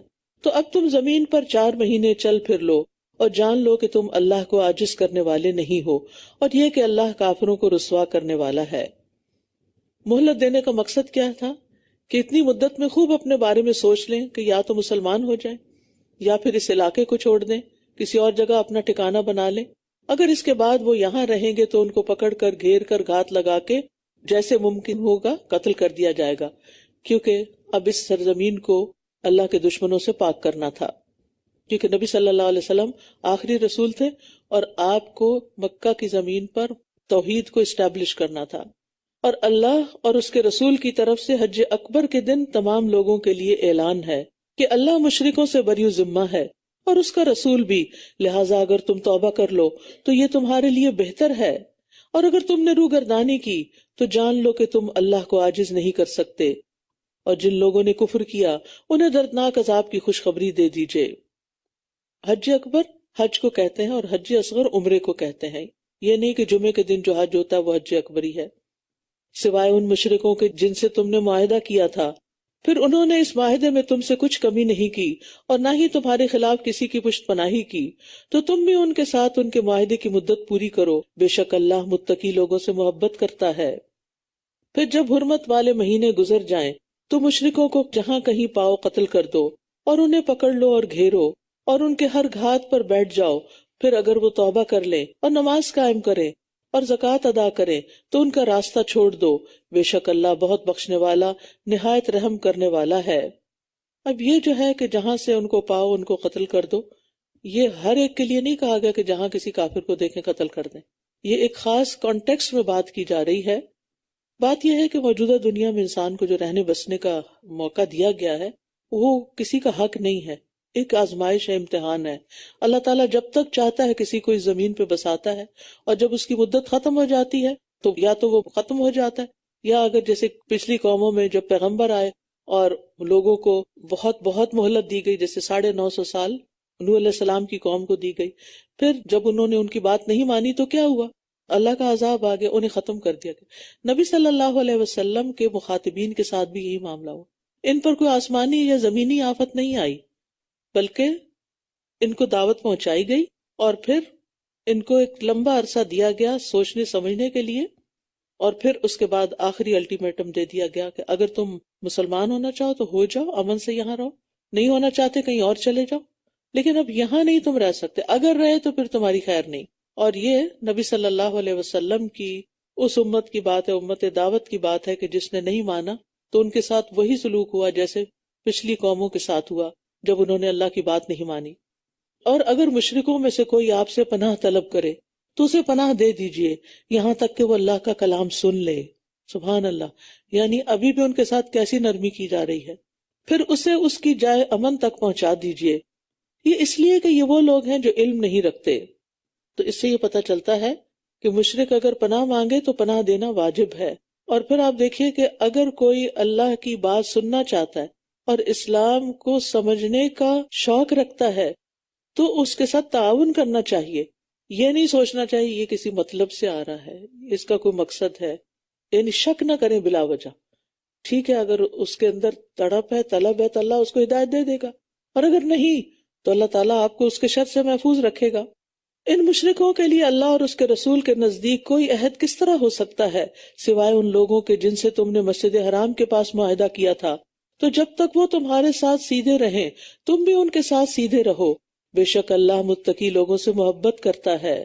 ان سے عہد باقی رکھنا کیسے ممکن ہے جبکہ اگر یہ تم پر غلبہ پا جائیں تو یہ تمہارے معاملے میں کسی قرابت داری اور معاہدے کا لحاظ نہ کریں گے.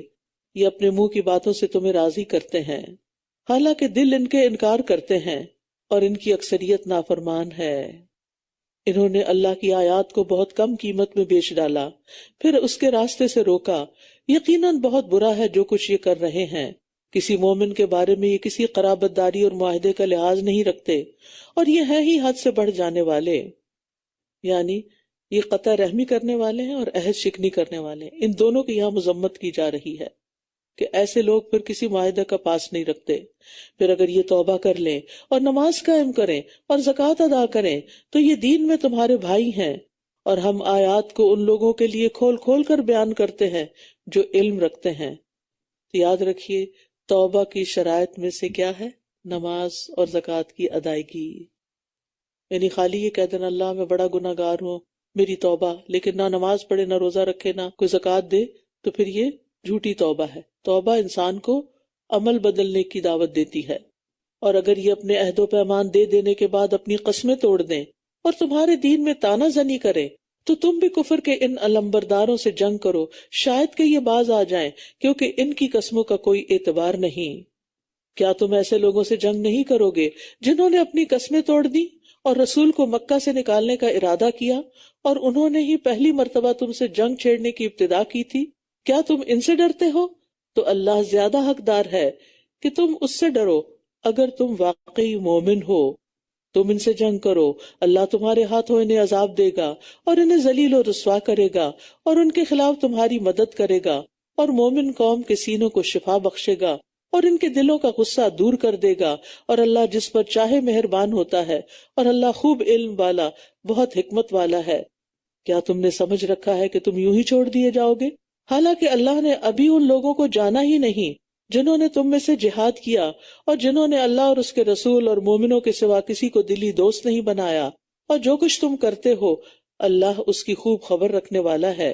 مشرکین کا یہ کام نہیں کہ وہ اللہ کی مسجدوں کو آباد کریں جبکہ یہ اپنے خلاف کفر کی گواہی دینے والے ہوں. یہی لوگ ہیں جن کے سب اعمال ضائع ہو گئے اور یہ ہمیشہ آگ میں ہی رہنے والے ہیں.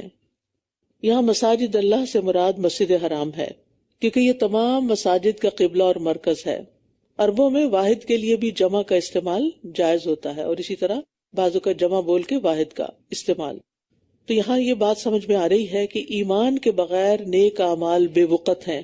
ایمان کے بغیر نیک اعمال قبول نہیں ہوں گے کیونکہ اہل عرب حج کرتے تھے، طواف کرتے تھے، عمرہ کرتے تھے، حاجیوں کی خدمت کرتے، کھانا کھلاتے، پانی پلاتے، سبیلیں لگاتے، لیکن ان سب چیزوں کا کچھ فائدہ نہ تھا کیونکہ ان کے اندر ایمان نہیں تھا. بے شک اللہ کی مسجدیں تو وہی آباد کرتا ہے جو اللہ اور یوم آخرت پر ایمان لائے اور نماز قائم کرے اور زکوٰۃ ادا کرے اور اللہ کے سوا کسی سے نہ ڈرے، تو امید ہے کہ وہی لوگ ہدایت پانے والوں میں سے ہوں گے.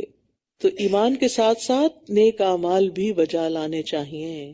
یہاں پھر صرف ایمان کی بات نہیں کی گئی، ایمان کے بعد نماز قائم کرنے کی، زکوٰۃ ادا کرنے کی، اور پھر اپنے رویوں میں، اپنے روٹین کے کاموں میں کیا کرنا ہے؟ اللہ سے ڈرتے ہوئے سارے کام کرنے. وَلَمْ يَخْشَ إِلَّا اللَّهُ. تو ایسے ہی لوگ دراصل ہدایت یافتہ ہیں. اجعلتم سقایۃ الحاج وعمارۃ المسجد الحرام کمن آمن باللہ والیوم الآخر وجاہد فی سبیل اللہ لا یستوون عند اللہ واللہ لا یہدی القوم الظالمین. کیا تم نے حاجیوں کو پانی پلانا اور مسجد حرام کو آباد کرنا اس شخص کے عمل کی طرح بنا دیا جو اللہ اور یوم آخرت پر ایمان لایا اور اس نے اللہ کے راستے میں جہاد کیا؟ اللہ کے نزدیک یہ برابر نہیں ہو سکتے اور اللہ ظالم لوگوں کو ہدایت نہیں دیتا. تو اس سے پتہ چلتا ہے کہ بعض اعمال سے زیادہ افضل ہوتے ہیں. یعنی ایمان تو خیر افضل ترین چیز ہے، اس کے بغیر تو کچھ قبول نہیں. لیکن دوسری طرف آپ دیکھیں کہ مشرکین کیا کرتے تھے، کس چیز کو نیکی سمجھتے تھے؟ حاجیوں کو پانی پلانے کو. آج بھی بہت سے لوگ پلاتے، پلانا چاہیے، نیکی ہے، منع نہیں ہے، ثواب کا کام ہے کہ جو لوگ اللہ کے راستے میں گئے ہیں ان کی کچھ خدمت کی جائے. لیکن دوسرا وہ ہے جو اللہ کے راستے میں جہاد کر رہا ہے، اپنی جان لڑا رہا ہے، اپنا وقت لگا رہا ہے، اپنا مال لگا رہا ہے، اپنا آرام اس نے قربان کیا ہوا ہے. تو اب یہ دو کام جو ہیں، یہ دونوں میں فرق ہے. کچھ کام ایسے ہوتے ہیں جو آپ صرف مال سے کر لیتے ہیں، کسی بھی موقع پر بس صرف اپنی کچھ کنٹریبیوشن دے دی، چلے اس پروجیکٹ میں ہمارا بھی حصہ ڈال دیں.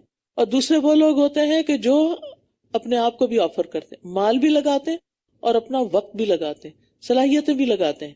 تو ظاہر ہے کہ جو چیز آپ لگائیں گے اسی کا بدلہ آپ کو ملے گا. صرف مال لگائیں گے تو صرف مال کا ہی آپ کو واپس ملے گا، اور اگر مال کے ساتھ جان بھی لگائیں گے تو پھر آپ کا اجر دگنا ہو جائے گا.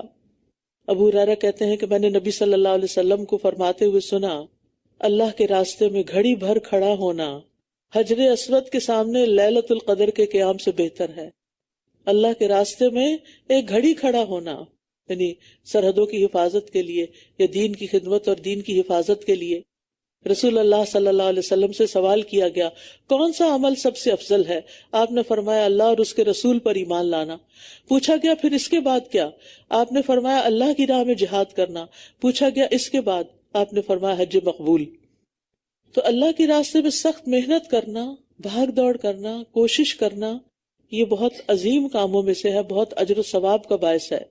الذین آمنوا وہاجروا وجاہدوا فی سبیل اللہ باموالہم وانفسہم اعظم درجۃ عند اللہ واولئک ھم الفائزون. جو لوگ ایمان لائے اور انہوں نے ہجرت کی اور اللہ کے راستے میں اپنے مالوں اور اپنی جانوں سے جہاد کیا، وہ اللہ کے نزدیک درجے میں زیادہ بڑے ہیں، اور یہی وہ لوگ ہیں جو کامیاب ہونے والے ہیں. ان کا رب انہیں اپنی طرف سے رحمت اور رضامندی اور ایسے باغات کی بشارت دیتا ہے جن میں دائمی نعمتیں ہیں، فیہا نعیم مقیم، دائمی آسائشیں ہیں. خالدین فیہا ابدا ان اللہ عندہ اجر عظیم. وہ ان میں ہمیشہ ہمیشہ رہنے والے ہیں، بے شک اللہ کے پاس بہت بڑا اجر ہے. اے لوگو جو ایمان لائے ہو، اپنے باپوں اور اپنے بھائیوں کو سرپرست نہ بناؤ اگر وہ ایمان پر کفر کو ترجیح دیں، اور جو کوئی تم میں سے انہیں سرپرست بنائے گا تو یہی لوگ ظالم ہیں. قل ان کان آباؤکم وابناؤکم وإخوانكم وأزواجكم وعشيرتكم وأموال اقترفتموها وتجارة تخشون كسادها ومساكن ترضونها أحب إليكم من الله ورسوله وجهاد في سبيله فتربصوا حتى يأتي الله بأمره والله لا يهدي القوم الفاسقين. کہہ دیجئے اگر تمہارے باپ اور تمہارے بیٹے اور تمہارے بھائی اور تمہاری بیویاں اور تمہارے خاندان اور تمہارے وہ مال جنہیں تم نے کمایا ہے، اور وہ تجارت جس کے مندہ ہونے کا تمہیں اندیشہ ہے، اور وہ گھر جنہیں تم پسند کرتے ہو، تمہیں اللہ اور اس کے رسول اور اس کے راستے میں جہاد کرنے سے زیادہ محبوب ہیں، تو انتظار کرو یہاں تک کہ اللہ اپنا فیصلہ لے آئے، اور اللہ نافرمان قوم کو ہدایت نہیں دیتا. یہاں انسان کی پسند کی محبوب چیزیں سب گنوا دی گئیں، اور یہ انسان کے امتحان ہیں، چاہے اس کا خاندان ہو، بزنس ہو، مساکن گھر ہوں، آبا ابنا ازواج ہوں. ان ساری چیزوں سے انسان کی طبعی محبت ہوتی ہے، اور یہ ناگزیر بھی ہوتی ہے. ان چیزوں سے قدرتی محبت اور ایک اٹریکشن ہوتی ہے انسان کے اندر، اور اس سے کوئی بھی خالی نہیں ہے. اور ہمیں یہ نہیں کہا گیا کہ ان چیزوں سے محبت نہ کرو، منع نہیں کیا گیا، ضروری ہے یہ. لیکن اگر ان چیزوں کی محبت اللہ اور رسول کی محبت سے اور اللہ کی راہ میں جہاد میں مانے ہو، رکاوٹ ڈالے، تو یہ بات اللہ کو سخت ناپسند ہے اور اللہ کی ناراضگی کا باعث ہے. اس کی وجہ سے انسان اللہ کی ہدایت سے محروم ہو سکتا ہے۔ اللہ اور اس کے رسول سے کتنی محبت ہونی چاہیے؟ ہر چیز سے بڑھ کر، والذین آمنوا اشد حبا للہ، اور رسول اللہ صلی اللہ علیہ وسلم سے محبت اپنی جان، مال، اولاد سے بڑھ کر ہونی چاہیے۔ نبی صلی اللہ علیہ وسلم نے فرمایا، قسم ہے اس ذات کی جس کے ہاتھ میں میری جان ہے، تم میں سے کوئی شخص اس وقت تک مومن نہیں ہو سکتا جب تک میں اس کو، اس کے والد، اس کی اولاد اور تمام لوگوں سے زیادہ محبوب نہ ہو جاؤں۔ اور اسی طرح اللہ کے راستے میں نکلنا، اللہ کے دین کے لیے محنت کرنا، یہ بھی ہمیں دنیا کے کاموں سے زیادہ محبوب ہونا چاہیے۔ یعنی ایک انسان کوئی جاب کرتا ہے، جاب اس کا پیشن ہے، بہت محنت کرتا ہے، اس میں بہت ایکسل کرتا ہے، اچھی بات ہے، حلال کمائی کما رہا ہے محنت کر کے، اگر ذریعہ حلال ہے، لیکن صرف اسی کا ہو کے رہ جانا اور اللہ کے دین کے لیے کوئی وقت نہ نکالنا، نہ مال نکالنا نہ جان، یعنی انسان یا تو جان سے کرے یا مال سے کرے یا دونوں سے کرے یا پھر کسی ایک سے بھی نہیں کرتا۔ یعنی کچھ لوگ ہوتے ہیں جو کچھ بھی نہیں کرتے اللہ کے دین کے لیے، کچھ وقت نہیں نکالتے، یعنی یا تو 5 دن اپنی جاب میں مصروف رہیں گے 9 to 5، اور جو ویکینڈ ہوگا تو انٹرٹینمنٹ، ملنا جلنا، کھیل کود، نہ مسجد نہ مدرسہ نہ دین نہ آخرت نہ فکر، نہ گھر والوں کی نہ اپنی۔ یہ کیسی زندگی ہے؟ تو اس لیے ہر انسان کو یہ سوچنا چاہیے کہ وہ اپنی آخرت کے لیے کیا کر رہا ہے اور اللہ کی راہ میں کتنا تھک رہا ہے، کیونکہ اسی سے پھر آگے جہاں ہمیشہ رہنا ہے، یعنی ایک تو نا دنیا میں رہنا اور اس کے لیے آپ عیش و عشرت کے سامان اکٹھے کر رہے ہیں مال سمیٹ کے، اور ایک یہ ہے کہ آپ نے آگے بھی جانا ہے۔ تو انسان ضرور سوچے کہ آگے کے لیے کیا کیا ہے۔ آپ دیکھیں کہ اس وقت زیادہ تر مساجد میں کون لوگ نظر آتے ہیں؟ جو ریٹائرڈ ہیں، جن کا کام کاج ختم ہو چکا ہے، لیکن جو ہماری یوتھ ہے، ہمارے ینگسٹرز ہیں، ہمارے بچے ہیں، ان کے کیا ٹرینڈز ہیں؟ ان کے لیے کون سا وقت ہے؟ ان کو کون لے کر آئے گا؟ انہیں کون اہمیت بتائے گا؟ انہیں کون یہ راستہ دکھائے گا؟ اس کے لیے آپ کو محنت کرنی ہوگی، سخت محنت۔ یہ محنت بھی ایک جہاد ہے کہ ان کو بستروں سے اٹھا کر تیار کر کے آپ صبح صبح مسجد لے کر آئیں، مدرسہ لے کر آئیں اور ان کو دین سیکھنے کے لیے تیار کریں۔ پھر فرمایا، یقیناً اللہ نے بہت سے مقامات پر تمہاری مدد کی تھی، اور حنین کے دن بھی جب تمہاری کثرت نے تمہیں خود پسندی میں مبتلا کر دیا تو اس نے تمہیں کچھ بھی فائدہ نہ دیا، اور باوجود کشادگی کے تم پر زمین تنگ ہو گئی، پھر تم پیٹ پھیر کر پلٹ گئے۔ حنین مکہ اور طائف کے درمیان ایک وادی ہے، یہاں حوازن اور ثقیف قبائل رہتے تھے۔ یہ دونوں قبائل تیر اندازی میں مشہور تھے۔ یہ مسلمانوں کے خلاف لڑنے کی تیاری کر رہے تھے۔ جس کا رسول اللہ صلی اللہ علیہ وسلم کو علم ہوا تو آپ 12,000 کا لشکر لے کر ان قبیلوں سے جنگ کے لیے حنین تشریف لے گئے۔ یہ فتح مکہ کے 18-19 دن بعد شوال کا واقعہ ہے۔ مکہ فتح رمضان میں ہوا تھا۔ بہرحال حنین والوں نے خوب تیاری کی، لیکن ادھر مسلمانوں کے اندر دل میں کچھ عجب سا آ گیا کہ آج ہم اپنی کثرت تعداد کی وجہ سے ضروری کامیاب ہوں گے۔ اللہ کی مدد کی بجائے اپنی کثرت تعداد پہ اعتماد ہو گیا۔ انسان جب کمزور ہوتا ہے نا تو اللہ سے مدد مانگتا رہتا، ذرا سی طاقت پکڑتا تو اکڑ جاتا ہے۔ تو بہرحال اب ہوا کیا کہ جب مسلمان وہاں گئے، وہ تو بہت تیر انداز قومیں تھی جن سے مقابلہ تھا، انہوں نے اچانک تیروں کی بوچھاڑ کر دی تو مسلمانوں کے قدم اکھڑ گئے، بھاگ کھڑے ہوئے۔ میدان میں صرف رسول اللہ صلی اللہ علیہ وسلم اور 100 کے قریب مسلمان رہ گئے، باقی ساری فوج مڑ گئی۔ آپ مسلمانوں کو پکار رہے تھے، اے اللہ کے بندو میرے پاس آؤ، میں اللہ کا رسول ہوں، انا النبی لا کذب، انا ابن عبد المطلب۔ پھر آپ نے حضرت عباس کو، جو بہت بلند آواز والے تھے، حکم دیا کہ مسلمانوں کو جمع کرنے کے لیے آواز دیں۔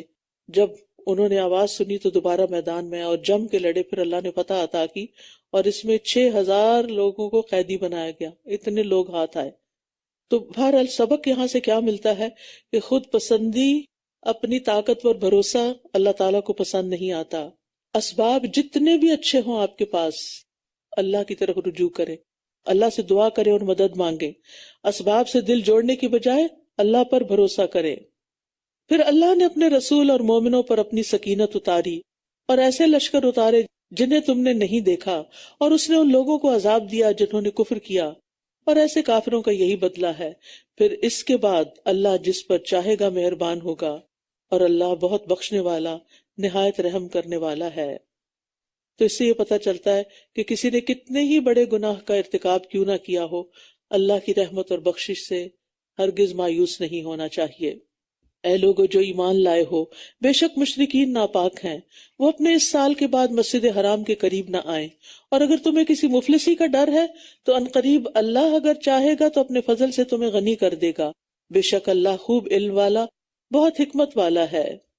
یعنی وہ ظاہری طور پر بھی طہارت نہیں اختیار کرتے اور باطنی طور پر شرک کی نجاست ہے۔ ان اہل کتاب میں سے ان لوگوں سے جنگ کرو جو اللہ اور یوم آخرت پر ایمان نہیں رکھتے، اور نہ یہ اسے حرام سمجھتے ہیں جس کو اللہ اور اس کے رسول نے حرام قرار دیا، اور نہ یہ دین حق کو اپنا دین بناتے ہیں، یہاں تک کہ یہ ذلیل ہو کر اپنے ہاتھ سے جزیہ دیں۔ جزیہ ایک طرح کا ٹیکس ہوتا ہے۔ اور یہود نے کہا کہ عزیر اللہ کا بیٹا ہے، اور نصارہ نے کہا کہ مسیح اللہ کا بیٹا ہے۔ یہ ان کے منہ کی باتیں ہیں، یہ ان لوگوں کی بات نقل کرتے ہیں جنہوں نے ان سے پہلے کفر کا ارتکاب کیا۔ اللہ انہیں ہلاک کرے، یہ کہاں سے پھیرے جاتے ہیں۔ انہوں نے اللہ کو چھوڑ کر اپنے علماء اور اپنے راہبوں کو رب بنا لیا، اور مسیح ابن مریم کو بھی، حالانکہ یہ صرف ایک اکیلے معبود کی عبادت کا حکم دیے گئے تھے، اس کے سوا کوئی معبود نہیں ہے، پاک ہے وہ اس سے جو شریک یہ ٹھہراتے ہیں۔ اہل کتاب نے علماء کو کیسے رب بنا لیا؟ عدی بن حاتم عیسائی تھے، مسلمان ہوئے تو انہوں نے جب یہ آیت سنی تو نبی صلی اللہ علیہ وسلم سے سوال کیا اور کہا کہ ہم نے تو کبھی اپنے علماء کو اپنا رب نہیں مانا، ان کی عبادت نہیں کی، تو پھر یہ کیوں کہا گیا؟ آپ نے فرمایا یہ ٹھیک ہے کہ انہوں نے ان کی عبادت نہیں کی اہل کتاب نے، لیکن یہ بات تو ہے نا کہ ان علماء نے جس کو حلال قرار دیا اس کو انہوں نے حلال سمجھا، اور جس چیز کو انہوں نے حرام کر دیا اسی کو حرام سمجھا، یہی ان کی عبادت کرنا ہے۔ اس سے یہ پتہ چلتا ہے کہ اگر انسان اللہ کے علاوہ کسی اور کے کہنے پر چیزوں کو حلال حرام کرتا ہے تو وہ پھر اس کی عبادت میں شامل ہوتا ہے، اور حلال حرام کا فرق رکھنا یہ بھی عبادت ہے۔ یہ لوگ چاہتے ہیں کہ اللہ کے نور کو اپنے منہوں سے بجھا دیں، جبکہ اللہ انکار کرتا ہے مگر یہ کہ وہ اپنا نور پورا کرے اگرچہ کافر ناپسند کریں۔ وہی ہے جس نے اپنے رسول کو ہدایت اور دین حق دے کر بھیجا تاکہ اسے سب ادیان پر غالب کر دے اگرچہ مشرک اسے ناپسند کریں۔ نبی صلی اللہ علیہ وسلم کو علم نافع اور عمل صالح کا حکم دے کر بھیجا گیا تھا۔ علم نافع وہ ہوتا ہے جو انسان کو اللہ کی طرف رہنمائی کرتا ہے، بہترین اخلاق اور اعمال سکھاتا ہے، جس میں دنیا اور آخرت کی کامیابیاں چھپی ہوئی ہوتی ہیں۔ پھر فرمایا یا ایھا الذین آمنوا ان کثیرا من الاحبار والرہبان لیأکلون اموال الناس بالباطل۔ اے لوگوں جو ایمان لائے ہو، بہت سے علماء اور راہب لوگوں کے مال باطل طریقے سے کھا جاتے ہیں اور اللہ کے راستے سے روکتے ہیں، اور جو لوگ سونا اور چاندی خزانہ بنا کر رکھتے ہیں، یعنی اس کی زکوٰۃ نہیں دیتے اور اسے اللہ کے راستے میں خرچ نہیں کرتے، تو آپ انہیں دردناک عذاب کی خوشخبری دے دیجئے۔ احبار حبر کی جمع ہے ایسا شخص جو بات کو خوبصورت طریقے سے پیش کرنے کا طریقہ رکھتا ہو، اس سے مراد علماء یہود ہیں، اور رہبان راہب کی جمع ہے، اس سے مراد علماء نصارہ ہیں۔ تو یہاں پچھلی امتوں کے طور طریقوں کی پیروی سے منع کیا جا رہا ہے کہ جس طرح ان کے مذہبی رہنماؤں نے لوگوں کو ایکسپلائٹ کیا، ان کو غلط فتوے دے کر ان سے رشوتیں قبول کی، تو یعنی مسلمانوں کے علماء ایسا کام نہ کریں۔ اور کنز وہ خزانہ ہوتا ہے جس پر زکوٰۃ نہیں دی جاتی، تو جو لوگ زکوٰۃ نہیں دیں گے ان کے ساتھ پھر قیامت کے دن کیا ہوگا؟ جس دن اسے جہنم کی آگ میں تپایا جائے گا، یعنی ان کے مال کو، پھر اس کے ساتھ ان کی پیشانیاں، ان کے پہلو اور ان کی پشتیں داغی جائیں گی، یعنی جلائی جائیں گی، اور کہا جائے گا یہ ہے جو تم نے اپنے لیے خزانہ بنایا تھا، لہٰذا چکھو مزہ اس خزانے کا جو تم جمع کرتے رہتے تھے۔ ان عدت الشہور عند اللہ 12 شہرا فی کتاب اللہ، بے شک اللہ کے نزدیک مہینوں کی تعداد اللہ کی کتاب میں 12 مہینے ہے، جس دن سے اس نے آسمانوں اور زمین کو پیدا کیا تھا، ان میں سے 4 مہینے حرمت والے ہیں، یہی درست دین ہے، بس تم ان میں اپنی جانوں پر ظلم نہ کرو اور اکٹھے ہو کر مشرکوں سے جنگ کرو جیسے وہ اکٹھے ہو کر تم سے جنگ کرتے ہیں، اور جان لو کہ بے شک اللہ متقی لوگوں کے ساتھ ہے۔ بے شک نسی یعنی مہینوں کو آگے پیچھے کرنا کفر میں زیادتی ہے، جس سے وہ لوگ گمراہ کیے جاتے ہیں جنہوں نے کفر کیا، یہ اسے 1 سال حلال کر لیتے ہیں اور 1 سال اسی کو حرام قرار دیتے ہیں تاکہ یہ ان مہینوں کی تعداد پوری کر لیں جو اللہ نے حرام قرار دیے ہیں، تو اس طرح یہ حلال کر لیتے ہیں جو اللہ نے حرام قرار دیا، ان کے برے اعمال ان کے لیے مزین کر دیے گئے ہیں، اور اللہ کافر قوم کو ہدایت نہیں دیتا۔ یہاں نسی کا قاعدہ بتایا جا رہا ہے. نسی کا مطلب ہوتا ہے پیچھے کرنا. عربوں میں حرمت والے مہینوں میں قتال اور جدال اور لوٹ مار سخت ناپسند کیا جاتا تھا، لیکن اس سے بچنا بھی ان کے لیے بڑا مشکل تھا. اس کا حل انہوں نے کیا نکالا کہ جس حرمت والے مہینے میں وہ قتل و غارت کرنا چاہتے ہیں اس کو کوئی اور مہینہ ڈکلیئر کر دیں اور اس مہینے کو حرمت والا بنا دیں. انہیں مہینوں کے نام بدل دیتے اور اپنی مرضی کرتے تھے. لیکن نبی صلی اللہ علیہ وسلم نے جب حجۃ الوداع کیا تو اس وقت فرمایا کہ زمانہ گھوم گھام کر اپنی اصلی حالت میں آ گیا ہے جب سے اللہ نے دنیا کو پیدا کیا، کیونکہ ہمارے دین میں تو عبادات ان مہینوں سے وابستہ ہیں، تاریخوں سے وابستہ ہیں. 9 ذی الحجہ کو اگر حج نہیں کریں گے تو حج نہیں ہوگا، چاہے آپ جتنی چاہے مشقت کر کے آ جائیں.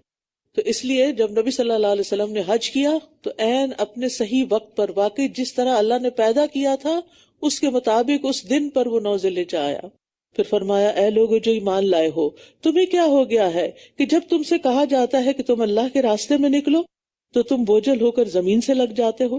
کیا تم آخرت کے مقابلے میں دنیا کی زندگی پر راضی ہو گئے؟ بس دنیا کی زندگی کا سامان آخرت کے مقابلے میں بہت ہی کم ہے. شام کے عیسائی بادشاہ ہرقل کے بارے میں نبی صلی اللہ علیہ وسلم کو اطلاع ملی کہ وہ مسلمانوں کے خلاف لڑائی کی تیاری کر رہا ہے، لہٰذا نبی صلی اللہ علیہ وسلم نے بھی اس کے لیے تیاری کا حکم دے دیا. یہ شوال 9 ہجری کا واقعہ ہے. موسم سخت گرم تھا، سفر بہت لمبا تھا. بعض مسلمانوں اور منافقین پہ یہ حکم بہت مشکل گراں گزرا تو اس کا اظہار اس آیت میں کیا گیا ہے اور انہیں لعنت ملامت کی گئی. یہ جنگ غزوہ تبوک کہلاتی ہے لیکن حقیقت میں ہوئی نہیں تھی. مسلمان 20 روز تک شام کے قریب تبوک میں رہ کے واپس آ گئے. اس کو جیش الاسرہ بھی کہا جاتا ہے کیونکہ اس لمبے سفر میں اس لشکر کو کافی دقتوں اور پریشانیوں کا سامنا کرنا پڑا تھا. تو یہاں کچھ لوگ جو کہ پیچھے رہ گئے تھے یا کچھ لوگ جو مشکل سمجھتے تھے اس کام کو، ان کو ایک طرح سے عتاب کیا جا رہا ہے کہ دنیا کی راحت کو آخرت کی راحت پر مقدم نہ کرو. آخرت کے فائدے میں دنیا کا نقصان ہوتا ہے تو کوئی نقصان نہیں وہ. الا تنفروا يعذبكم عذابا الیما، اگر تم نہیں نکلو گے، یعنی اے مسلمانوں اگر تم رسول اللہ صلی اللہ علیہ وسلم کے ساتھ نہیں نکلو گے تو وہ تمہیں دردناک عذاب دے گا اور تمہارے علاوہ کسی اور قوم کو بدل کر لے آئے گا اور تم اسے کچھ بھی نقصان نہ دے سکو گے. اور اللہ ہر چیز پر خوب قدرت رکھنے والا ہے، یعنی اللہ تعالیٰ قادر ہے جس کا حکم بغیر کسی واسطے کے نافذ ہوتا ہے. وہ عاجز و بے بس نہیں، یعنی وہ ایسا پوری طرح کر سکتا ہے. اور یہ ہوتا ہے نا، اگر 1400 سال سے دین اسلام کا پیغام اگلی نسلوں کو پہنچ ہی رہا ہے نا، کتنے لوگوں کا اس میں حصہ ہے. وہ کتنے خوش قسمت ہیں جن کے لیے وہ سب صدقہ جاریہ بن گیا کہ انہوں نے اپنے حصے کا کام کیا، ان سے لے کے آگے دوسرے تیسرے نے اور سلسلہ ہم تک پہنچا. آج ہمیں اللہ نے سعادت بخشی کہ ہم اس میں کچھ کنٹریبیوٹ کر سکیں، لیکن اگر ہم نہیں کرتے تو آپ کا کیا خیال ہے کہ یہ دین ختم ہو جائے گا؟ نہیں، یہ کسی اور کے حصے میں آ جائے گا. اس لیے اس کام کو سعادت سمجھنا چاہیے کہ ہم اس میں کچھ نہ کچھ حصہ ڈال دیں. فرمایا اگر تم اس نبی کی مدد نہیں کرو گے تو یقیناً اللہ ہی نے اس وقت ان کی مدد کی جب کافروں نے انہیں مکہ سے نکال دیا تھا. وہ 2 میں سے دوسرے تھے جب وہ دونوں غار میں تھے، جب اپنے ساتھی سے کہہ رہے تھے غم نہ کرو، بے شک اللہ ہمارے ساتھ ہے. تو اللہ نے ان پر اپنی سکینت اتار دی اور ان کی مدد ایسے لشکروں سے کی جو تم نے نہیں دیکھے. اور جن لوگوں نے کفر کیا ان کی بات کو اس نے نیچا کر دیا، اور اللہ کا کلمہ ہی سب سے بلند ہے اور اللہ بہت زبردست خوب حکمت والا ہے. یہاں جہاد سے پیچھے رہنے والوں کو تنبیہ کی جا رہی ہے کہ اگر تم رسول کی مدد نہیں کرو گے تو اللہ تمہاری مدد کا محتاج نہیں. اللہ اپنے پیغمبر کی مدد ضرور کرتا ہے. اور پھر مثال سے بتایا کہ وہ جب غار ثور میں تھے تو اس وقت ان کی مدد کس نے کی تھی؟ جبکہ دشمن بالکل سر پہ پہنچ گیا تھا تو وہاں اللہ تعالیٰ نے سکینت بھی اتاری اور فرشتوں سے مدد بھی کی. انفرو، نکلو، خفافا و ثقالا، ہلکے ہو یا بوجھل، اور اپنے مالوں اور اپنی جانوں کے ساتھ اللہ کی راہ میں جہاد کرو. یہ بات تمہارے لیے بہتر ہے اگر تم جانتے ہو. یعنی مطلب یہ ہے کہ تم انفرادی طور پر یا اجتماعی طور پر، خوشی سے یا ناخوشی سے، آسانی سے یا مشکل سے، غریب ہو یا امیر، جوان ہو یا بوڑھے، پیادہ ہو یا سوار، اہل و عیال کے ساتھ ہو یا بغیر، تم اللہ کے راستے میں نکلو.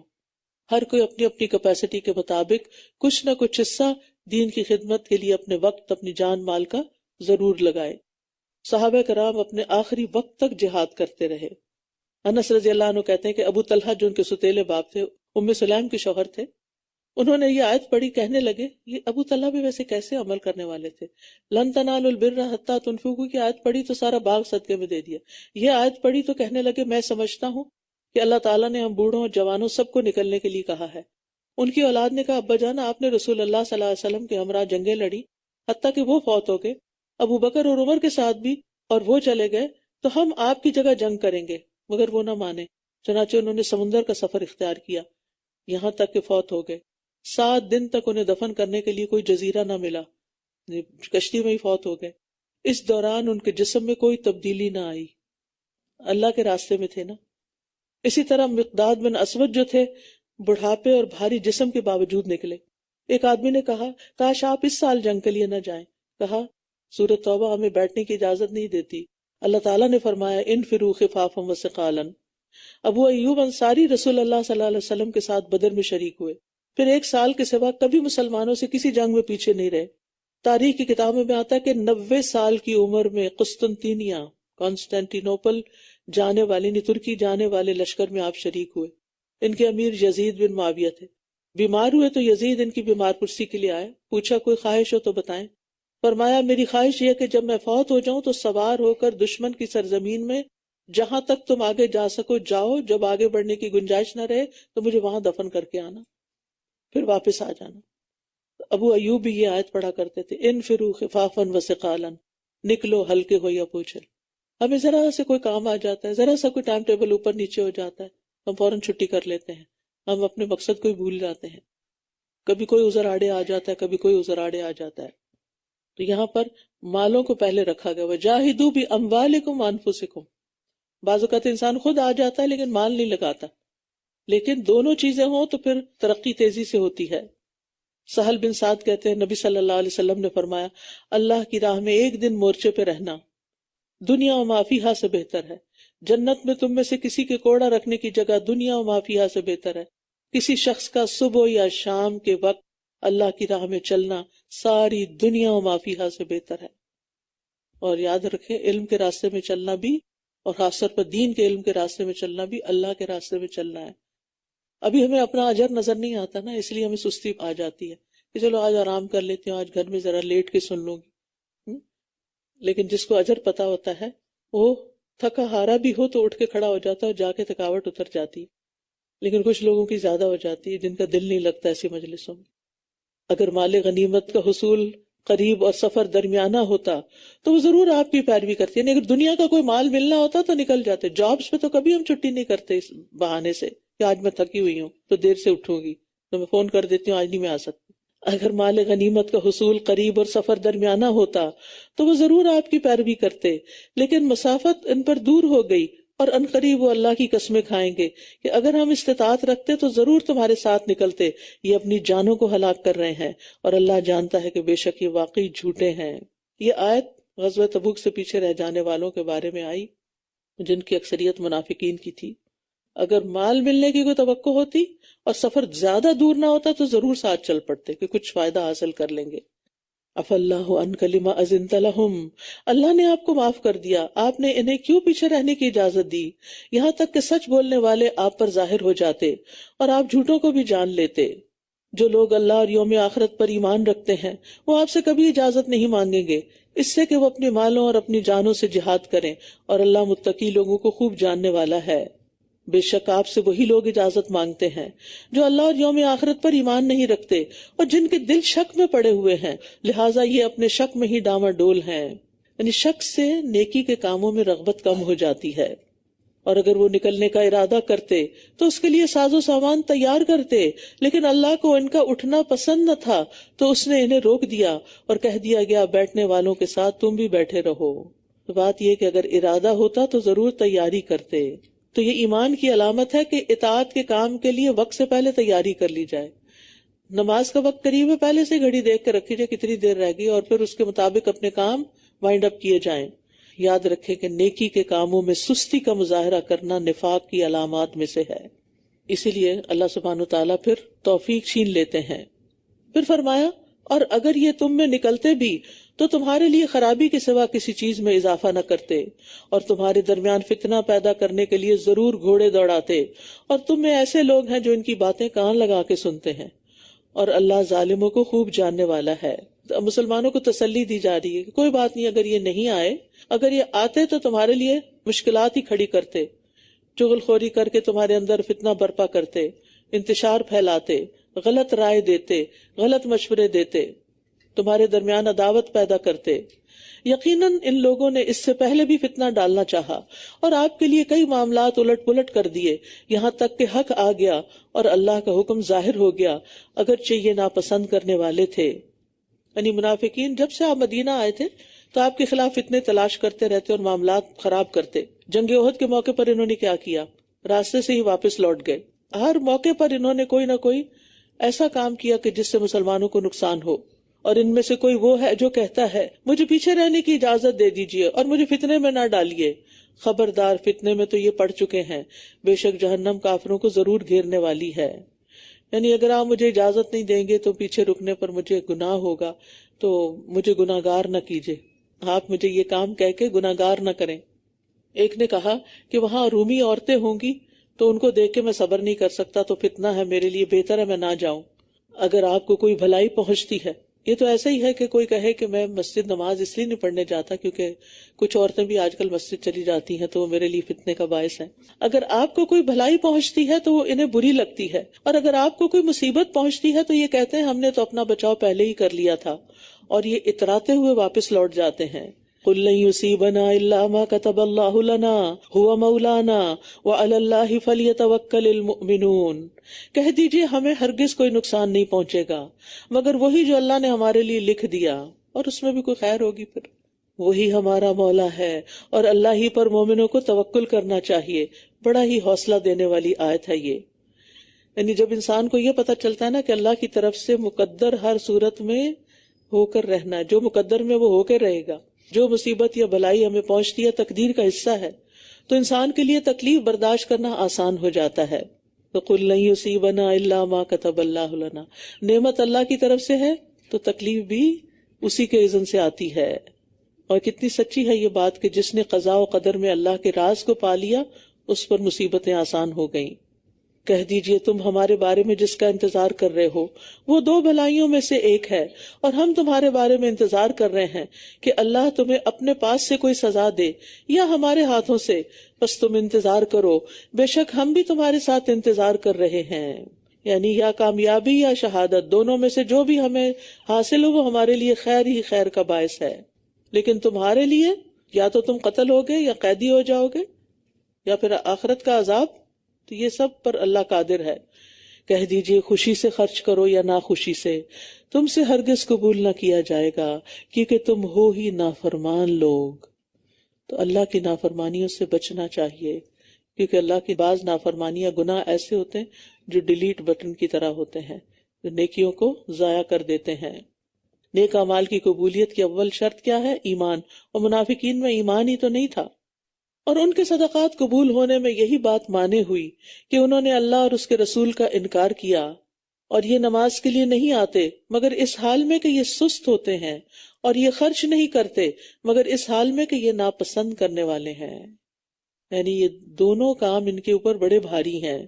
یعنی ایک ان کا فسق، کفر، نافرمانیاں، دوسرا کاہلی سے نماز پڑھنا، تیسرا کراہت سے خرچ کرنا. یعنی ان کے صدقات کے عدم قبولیت کے یہ تین اسباب ہیں. نماز جیسا افضل اور بہترین عمل، اس میں ٹائم پر نہیں جاتے، اس میں خوشی سے شریک نہیں ہوتے کیونکہ دکھاوا جو کرنا ہے. امام ابن قیم کہتے ہیں نماز میں یہ 6 صفات نفاق کی علامت ہے. نماز کی طرف جاتے وقت سستی کا مظاہرہ کرنا، نماز کو ادا کرتے ہوئے لوگوں کے لیے دکھلاوا کرنا، اس کی ادائیگی میں تاخیر کرنا، اور جلدی جلدی ٹھونگے مارنا، اور اس میں اللہ کا ذکر کم کرنا، اور با جماعت نماز پڑھنے سے پیچھے رہنا. یہ سب ٹریٹس منافقوں میں تھے، اور منافقین کے لیے فجر اور عشاء کی نماز سب سے بھاری ہوتی ہے. بس ان کے مال اور ان کی اولادیں آپ کو تعجب میں نہ ڈالیں، بے شک اللہ یہی چاہتا ہے کہ وہ ان کے ذریعے انہیں دنیا کی زندگی میں عذاب دے اور ان کی جانیں اس حال میں نکلیں کہ یہ کافر ہوں. مومنوں کو سمجھایا جا رہا ہے کہ ان کے مال و دولت اور دنیاوی چمک دمک سے آپ دھوکے میں نہ پڑیں، کیونکہ انسان کے اندر یہ خیال آ جاتا ہے نا، اگر یہ اللہ کے نافرمان ہے اور اللہ اسے ناراض ہے تو ان کے پاس اتنا مال کیوں ہے، ان کی اولاد کیوں اتنی کامیاب ہے. تو فرمایا کہ ان چیزوں کی طرف نظر اٹھا کے بھی نہ دیکھیں. یہ حقیقی کامیابی کی علامت نہیں ہے۔ یہ سب انہیں کیوں دیا ہے؟ یہ فراوانی کیوں دی ہے؟ انما یرید اللہ ان یعذبہم بہا فی الدنیا، اللہ نے انہیں صرف یہ ڈھیل اس لیے دے رکھی ہے کہ یہ دن رات مال جمع کرنے اور اولاد کی حفاظت کی فکر میں لگے رہیں، نہ انہیں دن کا چین نصیب ہو نہ رات کا آرام، یعنی یہ مال و دولت ان کے لیے عذاب کا ذریعہ ہے، اور ان کی جانیں اس حال میں نکلیں کہ ان کو ایمان کی توفیق نہ ہو، کلمہ نصیب نہ ہو۔ وَيَحْلِفُونَ بِاللَّهِ، اور یہ اللہ کی قسمیں کھاتے ہیں کہ یہ تم ہی میں سے ہیں، حالانکہ یہ تم میں سے نہیں ہیں، لیکن یہ ایسے لوگ ہیں جو ڈرتے رہتے ہیں اور اس ڈر کی وجہ سے بس اسلام کا اظہار کرتے رہتے ہیں، چکنی چپڑی باتیں کرتے رہتے ہیں۔ اگر یہ کوئی جائے پناہ یا کوئی غار یا کوئی گھس بیٹھنے کی جگہ پالیں تو سرپٹ دوڑتے ہوئے اس کی طرف بھاگ جائیں۔ اور ان میں سے کچھ ایسے ہیں جو صدقات کی تقسیم کے بارے میں آپ پر الزام لگاتے ہیں، پھر اگر یہ ان میں سے کچھ دے دیے جائیں تو خوش ہو جاتے ہیں، اور اگر یہ ان میں سے کچھ نہ دیے جائیں تو یکدم ناراض ہو جاتے ہیں، یعنی دنیاوی اغراض کی وجہ سے خوش یا ناخوش ہوتے ہیں۔ نبی صلی اللہ علیہ وسلم نے فرمایا، دینار اور درہم کا بندہ اور چادر کا بندہ ہلاک ہو جائے، اسے اگر دیا جائے تو راضی ہوتا ہے، اگر نہ دیا جائے تو ناراض ہو جاتا ہے، یعنی مال نہ ملے تو دین کا کام ہی چھوڑ دیتا ہے، ہلاک ہو جائے اور سرنگوں ہو جائے، جب اس کو کانٹا چبھے تو کوئی نہ نکالے، یعنی نبی صلی اللہ علیہ وسلم نے ایسے لوگوں کے لیے بد دعا کی۔ اور کیا ہی اچھا ہوتا اگر وہ اس پر راضی ہو جاتے جو اللہ اور اس کے رسول نے انہیں دیا، اور کہتے کہ اللہ ہمیں کافی ہے، جلد ہی اللہ ہمیں اپنے فضل سے عطا کرے گا، اور اس کا رسول بھی، بے شک ہم اللہ ہی کی طرف رغبت کرنے والے ہیں۔ انما الصدقات للفقراء والمساکین، بے شک صدقات، یہاں صدقات سے مراد زکوٰۃ ہے۔ صدقات تو دراصل فقراء اور مساکین اور ان کا انتظام کرنے پر معمور لوگوں کے لیے ہیں، اور ان کے لیے جن کے دلوں میں الفت ڈالنا مطلوب ہے، اور گردنوں کے آزاد کرنے میں، اور قرض داروں کے لیے، اور اللہ کے راستے میں، اور مسافر کے لیے ہیں۔ یہ ایک فریضہ ہے اللہ کی طرف سے، اور اللہ خوب علم والا، خوب حکمت والا ہے۔ یہاں کچھ تو لوگوں کا ذکر کیا گیا جیسے فقراء، مساکین، زکوٰۃ کی مینجمنٹ کرنے والے، اور ایسے نان مسلمز کہ جن کو اگر زکوٰۃ کے مال میں سے دیا جائے کہ وہ مسلمان ہو جائیں، اور پھر گردنیں چھڑانے میں، قیدیوں کو چھڑانے میں، اور پھر قرض داروں کے لیے کہ جو اتنے مقروض ہو جائیں اپنی ذاتی ضروریات کے لیے کہ وہ سر نہ اٹھا سکیں، اور اسی طرح مسافروں کے لیے۔ ایک ایسی شق ہے جس میں اللہ کے راستے میں، فی سبیل اللہ، اس کے لیے ضروری نہیں کہ کسی انسان کے ہاتھ میں دیے جائیں، بیت المال میں جمع ہو سکتا ہے یہ مال، اور پھر اس کے بعد وہاں سے حسب ضرورت تقسیم ہو سکتا ہے۔ اور ان میں سے کچھ وہ ہیں جو نبی کو اذیت دیتے ہیں اور کہتے ہیں وہ کان کا کچا ہے، استغفر اللہ، کہہ دیجئے کان تمہارے لیے بہتر ہے، اور وہ اللہ پر ایمان رکھتا ہے اور اہل ایمان پر اعتماد کرتا ہے، اور ان لوگوں کے لیے باعث رحمت ہے جو تم میں سے ایمان لائے، اور جو لوگ اللہ کے رسول کو اذیت دیتے ہیں ان کے لیے دردناک عذاب ہے۔ نبی صلی اللہ علیہ وسلم بڑے ہی حلیم تھے، عفو درگزر کرنے والے تھے، اور جو آپ کے پاس آتا، کوئی اپنی بات سنانا چاہتا، آپ اس کی سن لیتے تھے، اور منافقین کو یہ ڈر ہوتا تھا کہ لوگ ہماری شکایت نہ کریں، جا کے ہماری اسلام دشمنی کی بات نہ بتائیں، تو وہ اللہ کے رسول پر ہی الزام لگانے لگے کہ یہ تو ہر ایک کی باتیں سن لیتے ہیں، تاکہ اپنا بچاؤ کر سکیں، اپنے آپ کو سچا ثابت کر سکیں۔ یحلفون باللہ لیردوکم، یہ تمہارے سامنے اللہ کی قسمیں کھاتے ہیں تاکہ یہ تمہیں راضی کر دیں، حالانکہ اگر یہ ایمان والے ہیں تو اللہ اور اس کا رسول زیادہ حقدار ہیں کہ یہ اسے راضی رکھے۔ اور یہ بات ہمارے لیے بھی ہے کہ ہمیں لوگوں کی رضا سے بڑھ کر اللہ کی رضا کے لیے فکر کرنی چاہیے، اور اگر ہمیں لوگوں کو بھی خوش کرنا تو اللہ کی خاطر خوش کرے، اس کا اجر بھی اللہ سے چاہیں۔ أَلَمْ يَعْلَمُوا أَنَّهُ مَنْ يُحَادِدِ اللَّهَ وَرَسُولَهُ فَأَنَّ لَهُ نَارَ جَهَنَّمَ خَالِدًا فِيهَا ذَلِكَ الْخِزْيُ الْعَظِيمُ، کیا یہ نہیں جانتے کہ جو کوئی اللہ اور اس کے رسول کی مخالفت کرے گا، جو کوئی اللہ اور اس کے رسول کی مخالفت کرے گا تو یقیناً اس کے لیے جہنم کی آگ ہے جس میں وہ ہمیشہ رہنے والا ہے۔ یہ بہت بڑی رسوائی ہے، یعنی وہاں تکلیف تو ہے ہی، بے عزتی بھی بہت بڑی ہے۔ منافق اس بات سے ڈرتے ہیں کہ ان پر کوئی ایسی صورت نہ اتار دی جائے جو انہیں ان کے دلوں کی باتیں بتا دے۔ کہہ دیجئے کہ تم مذاق اڑاتے رہو، بے شک اللہ اسے ظاہر کرنے والا ہے جس سے تم ڈرتے ہو۔ اور یہ منافقین کے بارے میں تو ہے ہی، لیکن ایک عام زندگی کا بھی اصول یاد رکھیں کہ جس چیز کا آپ کو خوف آنے لگے نا، اس کو توکل سے کاؤنٹر کریں، یعنی مجھے ڈرنے کی ضرورت نہیں، اللہ میرا مددگار ہے، میرا اللہ میرا کام کرے گا، میرا اللہ میرے لیے آسانی کرے گا۔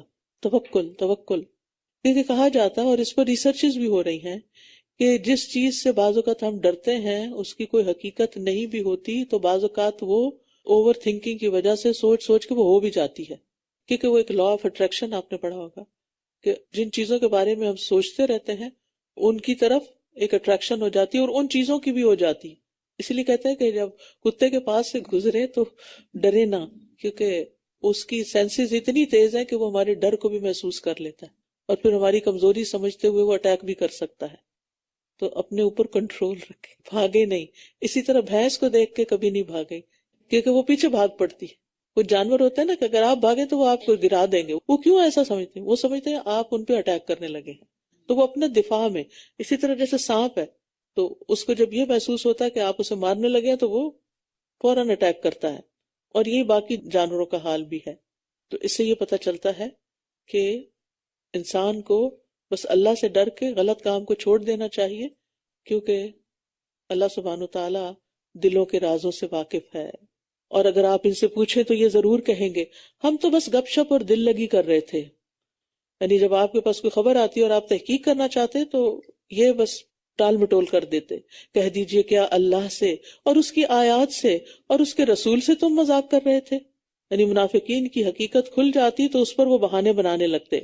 لیکن یہ ہم سب کو بڑی اچھی طرح سمجھ لینا چاہیے کہ اگر کسی مجلس میں کوئی دین کی بات کر کے ہنسے یا دین والے پہ ہنسے تو ہم نے سنجیدگی اختیار کرنی ہے، کیونکہ اللہ، اس کا رسول اور اس کے دین کے احکامات ہنسی مذاق کے لیے نہیں ہے. لا تعتذروا، تم عذر پیش نہ کرو، یقیناً تم نے اپنے ایمان کے بعد کفر کا ارتکاب کیا. اگر ہم تم میں سے ایک گروہ کو معاف بھی کر دیں تو ہم دوسرے گروہ کو اس وجہ سے عذاب دیں گے کہ یہ ہیں ہی مجرم لوگ. یہاں پر کیا بات پتہ چل رہی ہے کہ دین کی باتوں کا مذاق اڑانے والا کفر کا ارتکاب کرتا ہے. قد کفرتم، یہ مذاق اڑا کے تم نے کیا کیا؟ کفر کیا. اور یہ خوشخبری بھی مل رہی ہے کہ جس نے نفاق سے توبہ کر لی اور پھر آئندہ زندگی مخلص ہو کر بسر کی تو اللہ تعالیٰ اسے معاف کر دیتا ہے. تو توبہ کی ترغیب دی جا رہی.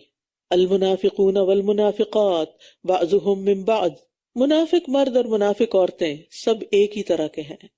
وہ برائی کا حکم دیتے ہیں اور بھلائی سے روکتے ہیں. یاد رکھیے کسی کو بھی نیکی کے کام سے روکنا نفاق کی علامت ہے. اور اپنے ہاتھوں کو بند رکھتے ہیں، خیر کے راستے میں کبھی خرچ نہیں کریں گے. یہ اللہ کو بھول گئے تو اس نے بھی انہیں بھلا دیا. بے شک منافق ہی دراصل نافرمان ہیں. ان المنافقین هم الفاسقون، فاسق ہیں. وعد اللہ المنافقین والمنافقات والکفار نار جہنم خالدین فیہا ہی حسبہم ولعنہم اللہ ولہم عذاب مقیم. اللہ نے منافق مردوں اور منافق عورتوں اور کافروں سے جہنم کی آگ کا وعدہ کر رکھا ہے، اس میں یہ ہمیشہ رہنے والے ہیں، وہ آگ انہیں کافی ہے، اور اللہ نے ان پر لعنت کی ہے اور ان کے لیے دائمی عذاب ہے. تم بھی پہلے لوگوں کی مانند ہو جو قوت میں تم سے زیادہ سخت اور مال اور اولاد میں بہت زیادہ تھے، تو انہوں نے اپنے حصے کا فائدہ اٹھایا. پھر تم نے بھی اپنے دنیا کے حصے سے فائدہ اٹھایا جیسے ان لوگوں نے اپنے حصے سے فائدہ اٹھایا تھا جو تم سے پہلے تھے، اور تم نے بھی اسی طرح بحث کی جیسے انہوں نے بحثیں کی. یہی لوگ ہیں جن کے اعمال دنیا اور آخرت میں ضائع ہو گئے، اور یہی لوگ ہیں جو خسارہ پانے والے ہیں. پہلے منافقین کا ذکر غائب کے صیغے میں تھا، اب تنبیہ کے لیے حاضر کا صیغہ استعمال کیا گیا ہے، براہ راست ان سے خطاب کیا جا رہا ہے.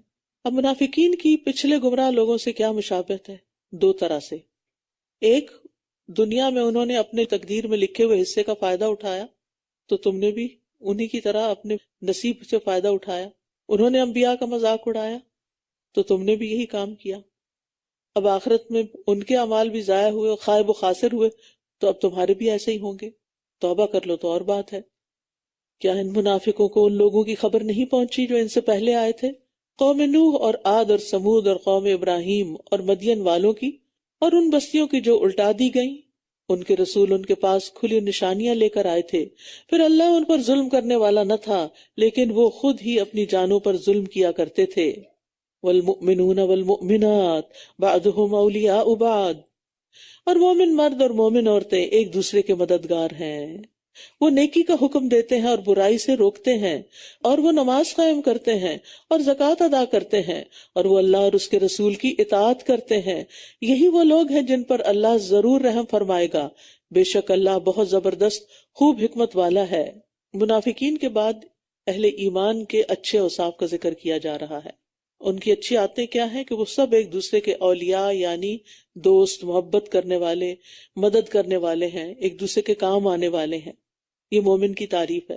نبی صلی اللہ علیہ وسلم نے فرمایا تم میں سے کوئی شخص صاحب ایمان ہو نہیں سکتا حتیٰ کہ وہ اپنے بھائی کے لیے وہی پسند کرے جو اپنے لیے کرتا ہو۔ یہ کرائٹیریا دے دیا گیا۔ ایک اور حدیث میں آتا ہے مومنوں کی مثال آپس کی محبت، ایک دوسرے پر رحم اور شفقت میں ایک جسم کی طرح ہے، جس کے اگر ایک عضو کو تکلیف پہنچتی ہے تو بقیہ سارے اعضاء بخار اور بے چینی کی صورت میں اس کا ساتھ دیتے ہیں۔ ایک اور حدیث میں سب مومنوں کو ایک عمارت کی طرح قرار دیا گیا جس کی ہر اینٹ دوسری اینٹ کو تقویت دیتی ہے، سہارا دیتی ہے۔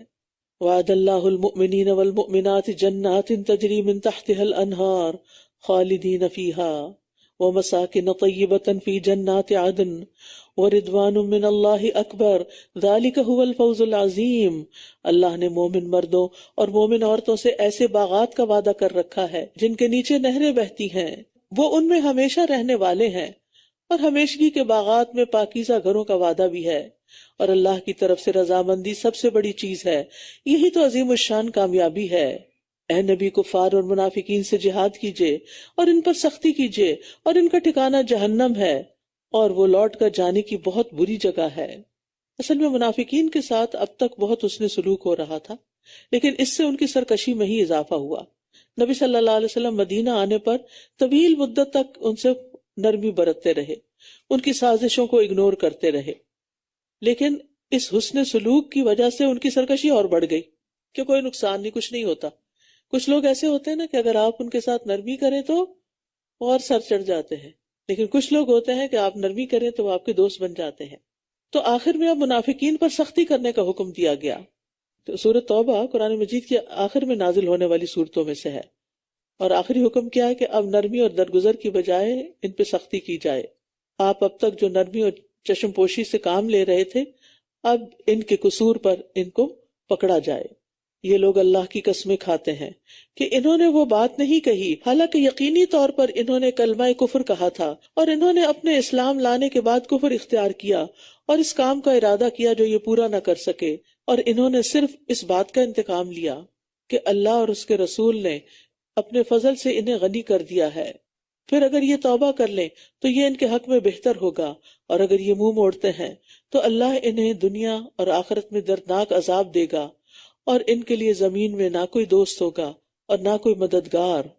منافقین اپنی نجی مجلسوں میں کفریہ باتیں کرتے تھے، لیکن جب پردہ چاک ہو جاتا، راز فاش ہو جاتا، تو آ کر جھوٹی قسمیں کھا کے مکر جاتے تھے، اور جب گواہیوں سے بات ثابت ہو جاتی کہ نہیں واقعی انہوں نے غلط بات کہی ہے، تو بہانہ بنا لیتے کہ ہم تو ایسے ہنسی مذاق کر رہے تھے، یہ جسٹ کڈنگ، لافنگ، ہم تو مذاق کر رہے تھے اور آپ سیریس ہو گئے۔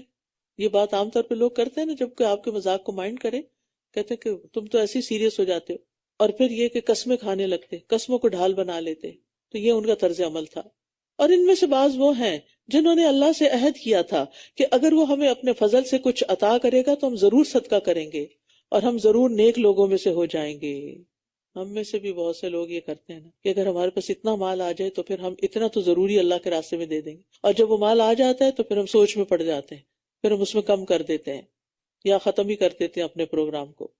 فَلَمَّا آتَاهُم مِّن فَضْلِهِ بَخِلُوا بِهِ وَتَوَلَّوْا وَهُمْ مُعْرِضُونَ۔ پھر جب اللہ نے انہیں اپنے فضل سے نواز دیا تو یہ اس کے ساتھ بخل کرنے لگے اور منہ موڑ گئے، اور یہ تھے ہی اعراض کرنے والے۔ نبی صلی اللہ علیہ وسلم کے مدینہ آنے سے پہلے مدینہ والوں کا حال کچھ اچھا نہیں تھا۔ مدینہ ان دنوں یثرب کہلاتا تھا، اس کی کوئی حیثیت نہیں تھی، لیکن جب آپ صلی اللہ علیہ وسلم تشریف لائے تو یہ شہر پورے عرب کا مرکز بن گیا، سینٹرل پلیس، اور ان کی تجارت کا دائرہ بھی وسیع ہو گیا، اور جنگوں کی وجہ سے مال غنیمت بھی بہت آیا، جس کی وجہ سے یہ لوگ مالدار ہو گئے۔ تو یہاں کیا کہا جا رہا ہے کہ یہ اتنے احسان فراموش ہیں کہ اللہ اور رسول جن کی بدولت انہیں یہ خوشحالی نصیب ہوئی، انہی کے خلاف بگڑ کر یہ اپنے دلوں کا فساد ظاہر کر رہے ہیں۔ انہوں نے تو اللہ سے عہد کیا تھا کہ اگر تو نے ہمیں اپنے فضل سے عطا کیا تو ہم صدقہ بھی ضرور کریں گے اور نیک بھی بن جائیں گے، لیکن اب اللہ تعالیٰ کا فضل ہو گیا، اس نے مال و دولت سے نواز دیا، تو انہوں نے اس مال کو اللہ کے راستے میں اللہ کے دین کو ترقی دینے کے لیے خرچ کرنے کی بجائے بخل کر لیا اور اللہ اور اس کے رسول سے ہی منہ موڑ لیا۔ اس کے نتیجے میں اللہ نے پھر قیامت کے دن تک ان کے اندر نفاق ڈال دیا. فَأَعْقَبَهُمْ نِفَاقًا فِي قُلُوبِهِمْ إِلَىٰ يَوْمِ يَلْقَوْنَهُ، تو اللہ نے ان کے دلوں میں نفاق جما کر انہیں اس دن تک سزا دے دی جب وہ اس سے ملاقات کریں گے، کیونکہ انہوں نے اس وعدے کی خلاف ورزی کی جو انہوں نے اللہ سے کیا تھا، اور اس لیے بھی کہ یہ جھوٹ بولتے تھے.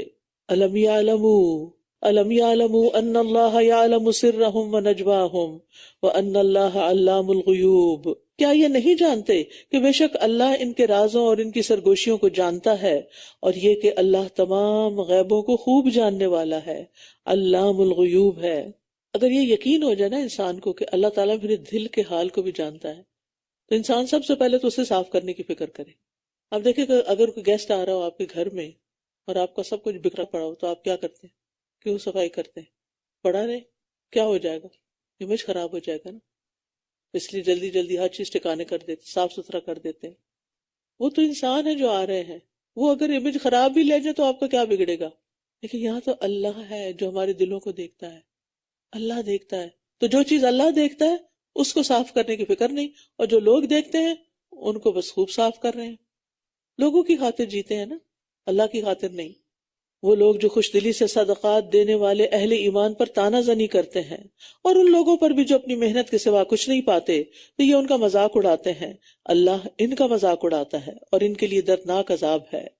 متطوعین جو ہیں یہ وہ لوگ ہیں جو فرض زکوٰۃ کے علاوہ مزید مال خوش دلی سے خرچ کرتے ہیں، یہ ہیں متطوعین. طوعاً و کرہاً ہوتا ہے نا، تو طوعاً دل کی خوشی سے خرچ کرنا، اور کچھ لوگ ایسے ہوتے ہیں کہ جو کرنا چاہتے ہیں لیکن ان کے پاس ہوتا کچھ نہیں سوائے اپنی محنت کے کمائے ہوئے کے. الا جہدہم، یعنی جہد کا معنی محنت اور مشقت ہے، یعنی وہ لوگ جو مالدار نہیں لیکن محنت مشقت کر کے کمایا ہوا تھوڑا مال بھی خرچ کرتے ہیں. تو غزوہ تبوک میں خرچ کرنے والوں کے بارے میں پھر کیا ہوا؟ منافقین نے باتیں کی، کیونکہ کچھ مسلمانوں نے بہت تھوڑا خرچ کیا تھا. جو مخلص مسلمان لے کر آتے اگر زیادہ لاتا تو کہتا ریاکاری کر رہا ہے، دکھاوے کے لیے لایا. کم لاتے تو کہتا اللہ کو اس کی کیا ضرورت ہے، اس کے بغیر بھی اللہ کا کام چل جائے گا. دونوں صورتوں مذاق اڑاتے، کسی سے بھی راضی نہیں تھے. یہی موقع تھا کہ جب حضرت عمر اپنے گھر کا نصف سامان، حضرت ابوبکر سارا سامان لے کر آئے. ایسے لوگوں کے ساتھ پھر معاملہ کیا ہو؟ استغفر لہم او لا تستغفر لہم، آپ ان کے لیے بخشش مانگیں یا نہ مانگیں. اگر آپ ان کے لیے 70 بار بھی بخشش مانگیں گے تو بھی اللہ انہیں ہرگز معاف نہیں کرے گا. یہ اس لیے کہ انہوں نے اللہ اور اس کے رسول کا انکار کیا، اور اللہ فاسق لوگوں کو ہدایت نہیں دیتا. تو اللہ کے رسول سے پیچھے رہنے والے منافق اپنے بیٹھے رہنے پر خوش ہو گئے. فرح المخلفون بمقعدهم خلاف رسول اللہ وکرہوا ان یجاہدوا باموالہم وانفسہم فی سبیل اللہ وقالوا لا تنفروا فی الحر قل نار جہنم اشد حرا لو کانوا یفقہون. اللہ کے رسول سے پیچھے رہنے والے منافق اپنے بیٹھے رہنے پر خوش ہو گئے، اور انہوں نے ناپسند کیا کہ وہ اللہ کے راستے میں اپنے مالوں اور اپنی جانوں کے ساتھ جہاد کریں، اور کہنے لگے گرمی میں مت نکلو، کہہ دیجئے جہنم کی آگ کہیں زیادہ گرم ہے، کاش یہ سمجھتے ہوتے. یعنی موسم کو بہانہ نہیں بنانا چاہیے. آج بہت سردی تھی، آج سنو تھی، آج گرمی تھی، آج نہیں، جو کام کرنا ہے وہ تو کرنا ہی ہے. تو یہ ان منافقین کا ذکر ہے جو غزوہ تبوک میں شامل نہیں ہوئے تھے، اس لیے یہاں ان کے لیے مخلفون کا لفظ استعمال کیا گیا ہے، یعنی پیچھے چھوڑ دیے گئے. اللہ نے توفیق نہیں دی، یعنی وہ خوش نہ ہو پیچھے رہ کے. اللہ ہی نہیں چاہتا کہ تم نکلو. جو بیکار چیز ہوتی ہے اس کو پھینک دیا جاتا ہے. وَلْيَضْحَكُوا قَلِيلًا وَلْيَبْكُوا كَثِيرًا جَزَاءً بِمَا كَانُوا يَكْسِبُونَ. بس چاہیے کہ یہ ہنسیں تھوڑا اور روئیں زیادہ اپنی ان حرکتوں پر، اس کمائی کے بدلے جو یہ کرتے رہے ہیں. نبی صلی اللہ علیہ وسلم کہکہا لگا کے نہیں ہنستے تھے. اگر ہنسی آپ پر بہت غالب آ جائے، ٹو مچ ہو جائے، تو بھی کنٹرول کرنے کی کوشش کریں، کیونکہ بہت زیادہ ہنسنا بیکار لوگوں کا کام ہے، غافل لوگوں کا کام ہے، اور زیادہ ہنسنا دلوں کو مردہ کر دیتا ہے. رسول اللہ صلی اللہ علیہ وسلم نے فرمایا لا تکثر الضحک فإن کثرت الضحک تمیت القلب. زیادہ مت ہنسا کرو کیونکہ زیادہ ہنسنے سے دل مردہ ہو جاتا ہے. پھر اگر اللہ آپ کو ان منافقین میں سے ایک گروہ کی طرف واپس لوٹا لائے، پھر یہ آپ سے جنگ کے لیے نکلنے کی اجازت طلب کریں، یعنی آئندہ، تو صاف کہہ دیجئے کہ تم میرے ساتھ ہرگز نہیں نکلو گے، اور تم ہرگز میرے ساتھ مل کر دشمن سے جنگ نہیں کرو گے، کیونکہ تم پہلی بار بیٹھ رہنے پہ راضی ہو گئے تھے، تو اب بھی پیچھے رہنے والوں کے ساتھ بیٹھے رہو. نیکی کا موقع آئے اور انسان اس پہ قادر ہوتے ہوئے بھی اس کو نہ کرے تو پھر آئندہ سے توفیق چھن جاتی ہے. نیکی کی توفیق ملنے کا شکر ادا کرنا چاہیے. کوئی نیکی ہونا تو اس پہ شکر ادا کرنا چاہیے اور دل سے کرنا چاہیے کہ اللہ نے مجھ سے یہ کام لیا، مجھے توفیق دی، میرے دل میں خیال ڈالا، مجھے ہمت دی، مجھے ریسورسز دیے، مجھے جسم و جان کی توانائی عطا کی کہ میں یہ کام کر سکوں. تو اس پر اللہ کی شکر گزار ہوں، نہ کہ کر کے احسان جتانا شروع کر دے انسان اور اس نیکی کو ضائع کر دے. تو ان لوگوں کا حال یہی تھا. انہوں نے چونکہ پہلے انکار کر دیا ساتھ جانے سے، لہٰذا آئندہ کے لیے ان کا راستہ بند کر دیا کہ اب تم نہیں جا سکتے. اس سے پتہ چلتا ہے کہ انسان کے اعمال کے کانسیکوینسز ہوتے ہیں. وَلَا تُصَلِّ عَلَىٰ أَحَدٍ مِّنْهُمْ مَاتَ أَبَدًا، اور ان میں سے کوئی مر جائے تو آپ کبھی بھی اس کا جنازہ نہ پڑھیں اور نہ ہی اس کی قبر پر کھڑے ہوں، کیونکہ انہوں نے اللہ اور اس کے رسول کا انکار کیا اور وہ اس حال میں مرے کہ وہ نافرمان تھے. عبداللہ بن ابی جو منافقین کا سردار تھا، جب فوت ہوا تو اس کا بیٹا نبی صلی اللہ علیہ وسلم کے پاس آیا، کہنے لگا کہ مجھے اپنی قمیص دے دیجیے کہ میں اسے کفن دوں، آپ اس پر جنازہ بھی پڑھ دیں، اس کے لیے بخشش کی دعا کر دیں. یہ سارا باپ تھا. تو نبی صلی اللہ علیہ وسلم نے اپنی قمیص دی اور فرمایا کہ مجھے اطلاع دینا، میں اس کا جنازہ پڑھ دوں گا. جب آپ نے جنازہ پڑھنے کا ارادہ کیا تو حضرت عمر نے آپ کو کہا اللہ نے آپ کو منافقین کا جنازہ پڑھنے سے منع نہیں فرمایا. آپ نے فرمایا نہیں، مجھے دو میں سے ایک اختیار ہے، استغفر لہم ولا تستغفر لہم، چاہیے تو آپ ان کے لیے استغفار کریں چاہے نہیں، یعنی کہ میں دوسری آپشن لے رہا ہوں کہ میں استغفار کروں گا. سو آپ نے اس کا جنازہ پڑھا تو یہ آیت اتری کہ آج کے بعد کسی منافق کا جنازہ نہیں پڑھنا. کیونکہ حضرت حذیفہ کو نبی صلی اللہ علیہ وسلم نے منافقین کے نام بتا دیے تھے. حضرت عمر جو تھے وہ حضرت حذیفہ کو دیکھتے تھے کہ جس جنازے میں نہیں ہے وہ بھی اس میں سے نکل جاتے تھے. ان کو پتا ہے کہ یہ منافق ہیں یا نہیں، کیونکہ منافقین کے لیے جتنی مرضی استغفار کی جائے، توبہ کی دعائیں کی جائیں، فائدہ نہیں دیتی. جو شخص خود اپنی زندگی میں نماز نہ پڑھے تو بعد کے لوگ اس کے لیے صدقہ خیرات کریں کہ اس کی نمازوں کا کفارہ ہے، تو وہ کیسے کام دے گا. وَلَا تُعْجِبْكَ أَمْوَالُهُمْ وَأَوْلَادُهُمْ، اور ان کے مال اور اولاد آپ کو تعجب میں نہ ڈالیں. بے شک اللہ چاہتا ہے کہ وہ انہیں انہی کے ذریعے دنیا میں بھی عذاب دے اور ان کی جانیں اس حال میں نکلیں کہ یہ کافر ہوں. استغفر اللہ. یعنی مال اور اولاد دنیا کی زندگی کی رونق ہے، زینت ہے، لیکن کچھ لوگوں کے لیے وبال جان بن جاتے ہیں. تو اگر مال اور اولاد انسان کے لیے تکلیف کا باعث ہے تو استغفار کی کثرت کر دیں، آیت کریمہ زیادہ پڑھیں کہ ہو سکتا ہے میری کسی کمزوری، کوتاہی اور گناہ کی وجہ سے یہ چیز میرے سامنے آ رہی ہے. تو اللہ سبحانہ وتعالیٰ آپ کی استغفار کی وجہ سے انشاءاللہ مشکل آسان کر دیں گے. استغفار کا مطلب یہ ہے کہ جو گناہ ہم جانتے ہیں اور جو نہیں جانتے اللہ تو سب کو معاف کر دے.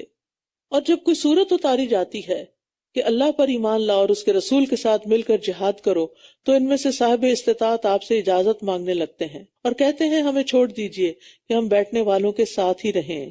وہ پیچھے رہنے والیوں کے ساتھ بیٹھ رہنے پہ راضی ہو گئے اور ان کے دلوں پر ان کے نفاق کی وجہ سے مہر لگا دی گئی، لہٰذا وہ کچھ نہیں سمجھ پاتے. لیکن رسول اور جو لوگ اس پر ایمان لائے انہوں نے اپنے مالوں اور اپنی جانوں کے ساتھ جہاد کیا، اور ایسے ہی لوگ ہیں جن کے لیے ساری بھلائیاں ہیں، اور یہی لوگ ہیں جو فلاح پانے والے ہیں. وَأُولَئِكَ هُمُ الْمُفْلِحُونَ. یہاں منافقین کے برعکس اہل ایمان کا حال بتایا جا رہا ہے کہ رسول اللہ صلی اللہ علیہ وسلم اور اہل ایمان کا حال منافقین کی طرح نہیں ہے. نہ ان جیسی بزدلی ہے، نہ جہاد سے گریز ہے، نہ مال اور جان کی قربانی میں کوئی بخل ہے، نہ اللہ اور اس کے رسول سے کفر ہے، نہ اس کی نافرمانی کرتے ہیں، بلکہ وہ اللہ کا کلمہ بلند کرنے کے لیے اپنے مالوں اور جانوں سے جہاد کر کے اپنی آخری کوشش لگا دیتے ہیں اور ہر حال میں اطاعت کرنے والے ہیں. انہی کے لیے تمام بھلائیاں ہیں، یعنی دنیا کی فتوحات اور غنائم اور آخرت کے سب سے بلند درجے ان کے لیے ہیں. لیکن رسول اور جو لوگ اس پر ایمان لائے انہوں نے اپنے مالوں اور اپنی جانوں کے ساتھ جہاد کیا، اور ایسے ہی لوگ ہیں جن کے لیے ساری بھلائیاں ہیں، اور یہی لوگ ہیں جو فلاح پانے والے ہیں. یعنی منافقین کے برعکس اہل ایمان کا حال کیا ہے کہ وہ بزدلی نہیں کرتے، جہاد سے گریز نہیں کرتے، جان و مال کی قربانی میں بخل نہیں کرتے، اللہ اور اس کے رسول سے کفر یا نافرمانی نہیں کرتے. وہ اللہ کا کلمہ بلند کرنے کے لیے اپنے مالوں اور جانوں سے جہاد کر کے اپنی آخری کوشش بھی لگا دیتے ہیں، ہر حال میں اطاعت کرتے ہیں. انہی کے لیے تمام بھلائیاں ہیں، دنیا میں بھی فتوحات اور غنائم اور آخرت کے سب سے بلند درجے. اعد اللہ لہم جنات تجری من تحتها الانہار خالدین فیہا ذالک الفوز العظیم. اللہ نے ان کے لیے ایسے باغ تیار کیے ہیں جن کے نیچے نہریں بہتی ہیں، وہ ان میں ہمیشہ رہنے والے ہیں، یہی عظیم الشان کامیابی ہے۔ اور بدویوں میں سے بھی عذر تلاشنے والے آ گئے کہ انہیں بھی اجازت دے دی جائے، اور وہ لوگ جنہوں نے اللہ اور اس کے رسول سے جھوٹ بولا تھا بیٹھے رہے، اور ان میں سے جن لوگوں نے کفر کیا ان قریب انہیں دردناک عذاب پہنچے گا۔ یہاں مدینہ کے ارد گرد رہنے والے لوگوں کا حال بیان کیا جا رہا ہے۔ پہلے مدینہ کے اندر رہنے والے منافقوں کا حال تھا، ابھی باہر رہنے والوں کا۔ ان میں بھی دونوں قسم کے لوگ تھے۔ ليس على الضعفاء ولا على المرضى ولا على الذين لا يجدون ما ينفقون حرج إذا نصحوا لله ورسوله ما على المحسنين من سبيل والله غفور رحيم۔ کمزور لوگوں اور بیماروں پر اور ان لوگوں پر جو خرچ کرنے کی کوئی چیز نہیں پاتے پیچھے رہنے میں کوئی حرج نہیں، جبکہ وہ اللہ اور اس کے رسول کے لیے خیر خواہی کریں۔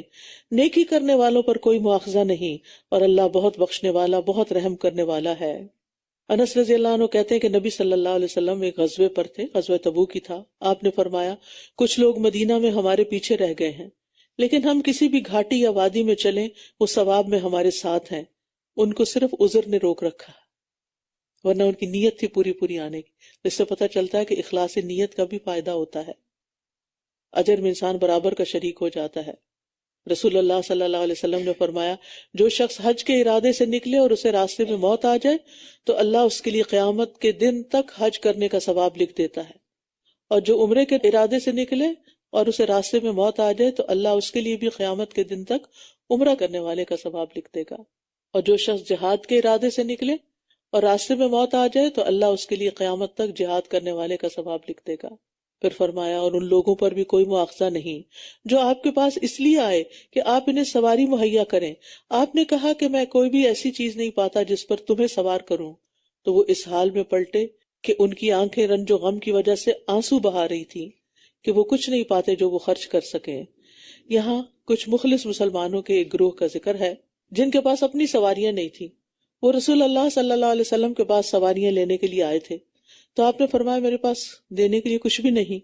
اس پر انہیں اتنا صدمہ ہوا کہ وہ رونے لگ گئے۔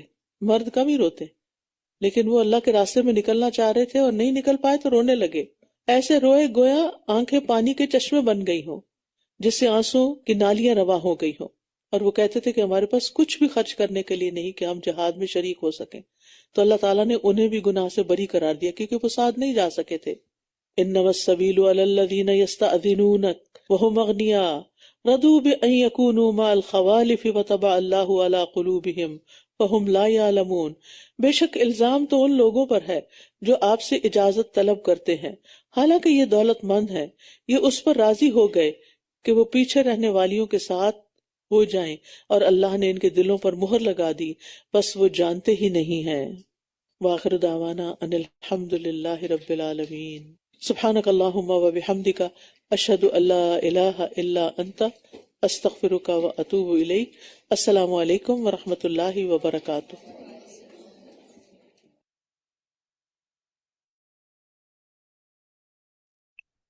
السلام علیکم ورحمۃ اللہ وبرکاتہ۔ سورۃ التوبہ مکمل کی ہم نے سورۃ الانفال سے پہلے، اور دیکھتے ہیں جی مجھے تو بہت ہر بار جب میں سورۃ توبہ سنتی ہوں، خصوصاً جب استاذہ اس کو ایکسپلین مختلف اینگل سے کرتی ہیں، تو ہر بار سیکھنے کے لیے اتنا کچھ ملتا ہے۔ آپ سے بھی پوچھیں گے انشاءاللہ کیا سیکھا آپ نے۔ سب سے پہلے آج ہم اپنی ترجمہ ایکٹیویٹی جو ہے اس کو کرتے ہیں، دیکھتے ہیں ہمارے پاس آج ترجمے میں کیا ہے۔ سورۃ الانفال کی آیت 45 ہے۔ اعوذ باللہ من الشیطان الرجیم، بسم اللہ الرحمن الرحیم۔ ترجمہ ہم نے بتانا ہے فَثْبُتُوا کا۔ آیت آپ کے سامنے ہے، جو آپ میں سے بتانا چاہے۔ زونی ندیم آپ بتانا چاہیں گی؟ اس کا مطلب ثابت رہو، ثابت سے کیا مطلب؟ ثابت قدم رہو۔ ثابت قدم رہو، شاباش۔ ذرا ترجمہ پڑھیے۔ اے لوگو جو ایمان لائے ہو، جب مقابلہ وہ تمہارا کسی گروہ سے بس ثابت قدم رہو اور یاد کرو اللہ کو کثرت سے تاکہ تم فلاح پاؤ۔ شاباش، بارک اللہ فی علمک۔ اللہ تعالیٰ مجھے اور آپ کو سب کو مفلحون میں سے کر دے۔ آمین۔ ٹھیک ہے، نیکسٹ دیکھتے ہیں جی۔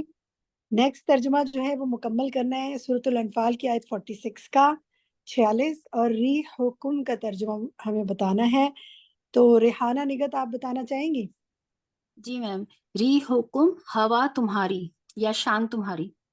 گڈ، ذرا ترجمہ پڑھیے. شاباش. جی، وَأَطِیعُوا اللَّہِ اور اطاعت کرو اللہ کی، و رسولہ اور اس کے رسول کی، اور نہ تم باہم جھگڑا کرو ورنہ تم کم ہمت ہو جاؤ گے اور جاتی رہے گی ہوا یا شان تمہاری. وَاصْبِرُوا اور صبر کرو، ان اللہ مع الصابرین بے شک اللہ ساتھ ہے صبر کرنے والوں کے. گڈ. یہ ہوا تمہاری سے مراد یہ ہے، وہ بعض اوقات کہتے ہیں نا ہم کہ وہ اس کو دیکھو، اس نے وہ بڑی باتیں کر رہا تھا لیکن ذرا کچھ کہا تو اس کی تو ہوا ہی نکل گئی، گویا اس کی جی تو شان ہی ختم ہو گئی. تو یہ ریح کا مطلب ہوا ہوتا ہے نا، اور ریح حکم سے مراد یہ ہے کہ تمہارے کس چیز سے یہاں کہا جا رہا ہے تمہاری شان چلی جائے گی؟ کیا ہوگا؟ تو کس چیز سے منع کیا جا رہا ہے یہاں پر؟ باہم جھگڑا کرنے سے اور اپنی شان بلا وجہ کی اپنی شان اور شوکت اور سب دکھانے سے، کیونکہ کفار مکہ تو اپنا آگے نہ ہوتے نہ تھے. نہ نہ، یا پہلا والا جواب آپ کا ٹھیک ہے، دوسرا ٹھیک نہیں ہے. جھگڑا کرنے سے منع کیا جا رہا ہے. جھگڑا اس آیت میں بلا وجہ شان و شوکت سے منع نہیں کیا جا رہا، جی جی، جھگڑا تم کرنے سے باہم منع. جھگڑا کرو ورنہ تم کم ہمت ہو جاؤ گے. نہ کرو جھگڑا. ہاں، جی جی آپ نے دیکھا ہوگا کہ جب دو لوگ آپس میں جھگڑ رہے ہوں تو دونوں کی شان کم ہو رہی ہوتی ہے نا. جھگڑے اچھا نہیں لگتا نا دیکھ کے کہ کس طرح جھگڑ رہے ہیں نا آپس میں. اور ویسے بھی انسان کی آپس کے اتحاد ختم ہو جاتا ہے نا، تو اس سے پھر شان، یونٹی جو ہے وہ ختم ہو جاتی ہے. چلیے الحمدللہ، بالکل درست کہا آپ نے. نیکسٹ دیکھتے ہیں جناب. اب ہمیں ترجمہ مکمل کرنا ہے. وہ ریا کا ریا الناس جو ہے نا پورا، تو اس میں ریا کا ترجمہ بتانا ہے. تو شبانہ آپ بتائیں گی؟ وریا دکھاوا کرتے ہوئے لوگوں کو یا دکھاتے ہوئے لوگوں کو. شاباش، گڈ. پڑھیے ذرا پوری آیت دکھائیں ان کو جی، ترجمہ پڑھیے. اور نہ تم ہو جاؤ مانند ان کے جو نکلے اپنے گھروں سے اتراتے ہوئے اور دکھاوا کرتے ہوئے لوگوں کو، اور وہ روکتے تھے اللہ کے راستے سے، اور اللہ اس کو جو وہ عمل کرتے ہیں گھیرنے والا ہے. دس از دا آیت جس میں یہ کہا گیا ہے کہ دکھاوا اور ریا. کیا سمجھ میں آتا ہے اس آیت سے؟ ہمارے لیے کیا سبق ہے؟ شبانہ آپ بتائیں گی؟ جی، اس میں کیا یہی نہیں سبق کر ہے کہ سکتے؟ کوئی بھی اگر کسی نیکی کے کام کے لیے نکل رہے ہیں یا نیکی کا کوئی کام کر رہے ہیں تو اس پہ اترائیں نہیں اور لوگوں کو دکھانے کے لیے نہ کریں. نیت صاف ہونی چاہیے اللہ کے لیے. اتراتے ہوئے اور دکھاوا کرتے ہوئے نہ نکلیں کوئی بھی عمل کرتے ہوئے، کیونکہ اگر ایسا کریں گے ٹھیک ہے، تو اللہ گڈ. اچھا، گھیرنے گڈ. والا ہے. اب میرا ایک سوال ہے آپ لوگوں سے، کوئی بھی بتانا چاہے تو. کیا صرف نیکی کے کام میں دکھاوا نہیں کرنا چاہیے اور گھر سے باہر اتراتے ہوئے نکلنا چاہیے، یا باقی چیزوں میں بھی ایسا ہی ہے؟ شو آف جسے کہتے ہیں. السلام نور علیکم، میں افشان بولوں بولیں گے؟ مہوش؟ چلیں مہوش آپ بولیں. جی، ہر طرح کے کاموں میں ریاکاری نہیں ہونی چاہیے، مطلب دکھانے کے لیے نہیں ہونا چاہیے، کیونکہ اگر آپ برا کام کریں گے اور وہ لوگ دیکھیں گے تو اس سے ان کو وہ بھی برائی کی طرف بڑھیں گے. تو اچھا کام دکھاوے کے لیے نہیں ہونا چاہیے اور برا کام بھی دکھاوے کے لیے نہیں ہونا چاہیے، کیونکہ وہ لوگوں کو انکریج کرے گا غلط کام کرنے کے لیے. گڈ. آپ لوگ بتائیں کہ آج کیا چیز انسان اتراتے ہوئے دکھاتا ہے، یا آپ عموماً لوگوں میں دیکھتے ہیں کہ دکھاوا کن چیزوں میں ہوتا ہے؟ میں بتاؤں؟ بتائیے. جی، ہمارے یہاں شادی بیاہ کے موقع پہ جس طرح سے دکھاوا کیا جاتا ہے اور اللہ تعالیٰ کی جو حدود ہے ان کو پامال کیا جاتا ہے. مطلب حد درجے کا ہم لوگ جو ہے دکھاوا کر رہے ہوتے ہیں اس میں، اور ایسے ایسے کام کر رہے ہوتے ہیں کہ اللہ کو بھی ناراض کر رہے ہوتے ہیں، اور اتنا اسراف ہوتا ہے کہ بس حد درجے کا. بس اللہ تعالیٰ ہمیں محفوظ رکھے اور ہم جو ہے. آپ کی بات سے مجھے خیال آیا، ایک دفعہ سڑک پہ ہم تھے تو کسی اور شہر کی بات کری، وہ آپ جا رہے تھے تو سگنل پر ایک بارات جا رہی تھی. سگنل پہ دولہا کی جو گاڑی تھی وہ اوپر سے ہیڈ انہوں نے کھولا، روف کھولی اس کی، اور وہ باہر نکلے اس میں سے لوگ، اور دولہا باہر نکلے، انہوں نے پیسہ یوں سڑکوں پہ ایسے پھینکنا شروع کیا، یہ بتانے کے لیے، دکھانے کے لیے کہ ہم کتنے امیر ہیں، یہ لو لوٹو جتنا لوٹنا ہے. اور لوگ پاگلوں کی طرح بھاگ رہے ہیں اس کی طرف. اینڈ وی ور اسٹرنڈ کہ بھائی سگنل کھل گیا ہے، لوگ ٹکرا سکتے ہیں، لیکن ہم دیکھیں غربت بھی کیا چیز ہے. تو یہ کیا ہے؟ اس کو آپ کیا کہیں گے؟ کیا یہ دکھاوا نہیں ہے یا یہ اچھی بات ہے؟ آپ کا کیا خیال ہے؟ ایسا ہونا چاہیے؟ نسیم، میں بولوں؟ نازیہ نسیم آپ بول. بول رہے ہیں. جی، دیکھیے بالکل آپ نے صحیح کہا، اور جیسے آپ نے دیکھا آنکھوں دیکھا حال، ایسے میں بتاتی ہوں آپ کو کہ دورانی جٹھانی ماشاءاللہ سے اللہ تعالیٰ نے ان کو بہت ہی نوازا، بہت زیادہ نوازا.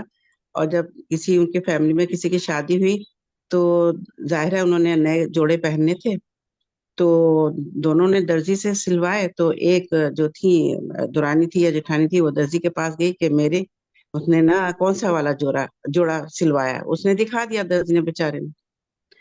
اور اس کے بعد میں وہ گئی، جانے کے بعد میں کپڑا خریدا، اور وہ اتنا ایکسپینسو کپڑا تھا کہ بہت زیادہ. تو اس نے کیا کیا، کپڑا خرید کر اور پھر اپنی ماسی کو لے کے گئی اور ماسی کے کپڑا ناپ کا کپڑے سلوائے. اور شادی میں جب وہ شریک ہوئی تو دورانی جٹھانی، تو جو جٹھانی یا دورانی نے، اس میں تھوڑا سا بھول رہی ہوں، جو سوٹ پہنا ہوا تھا وہی سوٹ جو نا ماسی نے پہنا ہوا تھا، وہ لے کے گئی. تو اب یہ دیکھیے کہ دکھاوے کے ساتھ ایک دوسرے کو نیچا، جی حقیر دکھانا کہ تمہارے پاس نہیں تو میرے پاس بھی ہے، میرے جو ہے اتنا ہے کہ میں میری نوکرانی کروں. دیکھیے بس دیکھیں، بات کرنے کا مقصد یہ ہے کہ ہم یہ نہ سمجھے کہ ہم سے ایک غلطیاں نہیں ہوتی، ہم سے بھی ہو جاتی ہوں گی، مجھ سمیت ہم سب یہ سوچیں کہیں ہم تو دکھاوا نہیں کرتے، ریاکاری نہیں کرتے. اور دیکھیں آج کل فیس بک پہ اور سوشل میڈیا پہ جو ڈالا جاتا ہے اس کو کیا مقصد ہوتا ہے. بس ان سب چیزوں کو ہمیں سوچنا ہے، اپنے بچوں کو بھی سمجھانا ہے کہ نظر بھی لگتی ہے اور اللہ کو دکھاوا اور ریاکاری پسند نہیں ہے. خیر اللہ تعالیٰ اس سے محفوظ رکھے، اللہ تعالیٰ ہم سب پر رحم فرمائے اور ہمیں ان چیزوں سے بالکل دور کرے، اور ہم پڑھ رہے ہیں اس پر عمل کی توفیق عطا فرمائے. نیکسٹ دیکھتے ہیں جی. جزاک اللہ خیر کثیر، آپ لوگ ماشاءاللہ بہت اچھا ترجمہ بتا رہے ہیں. یہاں جو غرہ کا ترجمہ ہے اس کو جی بتائیے، کون بتائے گا؟ میں بتاؤں؟ میں نگت باقی بول میں رہی بتاؤں ہوں. آپ کا؟ جی نگت بتائیے آپ. دھوکا. جب کہہ ٹھیک، رہے ذرا تھے پڑھیے. منافق اور جب کہہ جی رہے تھے دکھائیں ان کو، آیت منافق اور دکھائیں، وہ لوگ، پڑھیے. جی میں بولوں، جی جب پڑھیے. وہ کہہ لوگ رہے کیا تھے تھے؟ منافق، وہ لوگ دلوں میں جن کے بیماری تھی دھوکے میں ڈال دیا ہے ان لوگوں کو ان کے دین نے، اور جو کوئی توکل کرے گا تو اللہ پر تو بے شک اللہ بہت زبردست خوب حکمت والا گڈ. ہے. غرہ کا مطلب ہے دھوکے میں ڈال دیا. الغرور بھی ہے نا، شیطان کو بھی کہا گیا نا کہ اس دھوکے میں ڈال دیتا ہے نا. تو دنیا کو کہا جی گیا نا کہ دنیا دھوکے کا سامان ہے، متاع الغرور ہے. اور دھوکا یہ ہوتا ہے کہ انسان سمجھے میں بہت چیز ہوں لیکن ہوتا وہ کچھ نہیں ہے. تو دھوکے میں یہی دنیا کا دھوکا ہے کہ اسے یہ سب کچھ چھوڑ کے چلے ہی جانا ہے. خیر آگے دیکھتے ہیں. نیکسٹ دکھائیے جی. یہاں پر یغیرو کا ترجمہ بتانا ہے. کون بتانا چاہے گا؟ باجی میں بتاؤں اقصا؟ اقصا بتائیے. اجی یغیرو کا ہے وہ تبدیل کر دیں. ٹھیک، گڈ، شاباش. پڑھیے، دکھائیے جی ان کو، پڑھ کے بتائیں یہ آیت. باقاعدہ اس کے کہ اللہ نے انہیں ہے وہ تبدیل کرنے والا کسی نعمت کو اس نے انعام کیا ہوا ہو جس سے کسی قوم پر، یہاں تک کہ وہ تبدیل کر دیں اسے جو ان کے نفسوں میں ہے، اور بے شک اللہ خوب سننے والا ہے اور خوب جاننے والا ہے. اکثر شروع کا ترجمہ تھوڑا سا مسٹیک ہوئی ہے، اس کو دوبارہ پڑھیے. اور یہ یہ باوجہ اس باوجہ کے کہ اللہ ہاں انہیں ہے وہ انہیں تبدیل نہیں، کرنے نہ والا نہ نہ نہ نہ، اب نہیں دوبارہ sorry. لام کا یہ ترجمہ کریں. باوجہ اس کے کہ اللہ نہیں ہے وہ تبدیل کرنے والا کسی نعمت گڈ، کو. شاباش. نہیں ہے تبدیل کرنے والا. کیا مطلب ہے اس کا؟ کیا بات سمجھ میں آتی ہے؟ آپ بتا سکتی ہیں اکثر؟ وجہ اس میں یہ ہے کہ اللہ کسی بھی قوم کو کوئی بھی اگر نعمت دی ہوئی ہے، جیسے اگر ہمارے پاس بھی کوئی نعمت ہے تو اس کو ایسے ہی نہیں ہم سے لے لیتا، یا اس کے پیچھے کوئی نہ کوئی وجہ ہوتی ہے. ہاں، اپنے اعمال ہوتے ہیں، اپنے گناہ ہوتے ہیں. بالکل درست کہا، شاباش. گڈ. بہت اہم بات ہے سمجھنے کے لیے. چلیں انشاءاللہ آخر میں موقع ملتا ہے تو ڈسکس کریں گے. ماشاءاللہ اچھا ترجمہ آپ نے کیا. دکھائیں جی اگلا ترجمہ. دیکھیں ایک ہی لفظ آئے گا دونوں جگہ. قلوبہم میں بہت آسان ترجمہ ہے. کون کرے گا؟ میں بتاؤں؟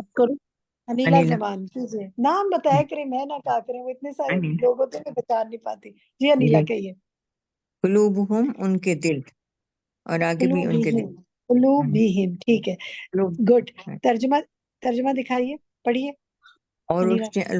اور اس نے الفت ڈال دی درمیان ان کے دلوں کے، اگر خرچ کرتے آپ جو کچھ زمین میں ہے اور سارے کا سارا نہ الفت ڈال سکتے تھے آپ درمیان ان کے دلوں کے، اور لیکن اللہ نے الفت ڈال دی درمیان ان کے، بے شک وہ بہت زبردست بہت حکمت والا ہے.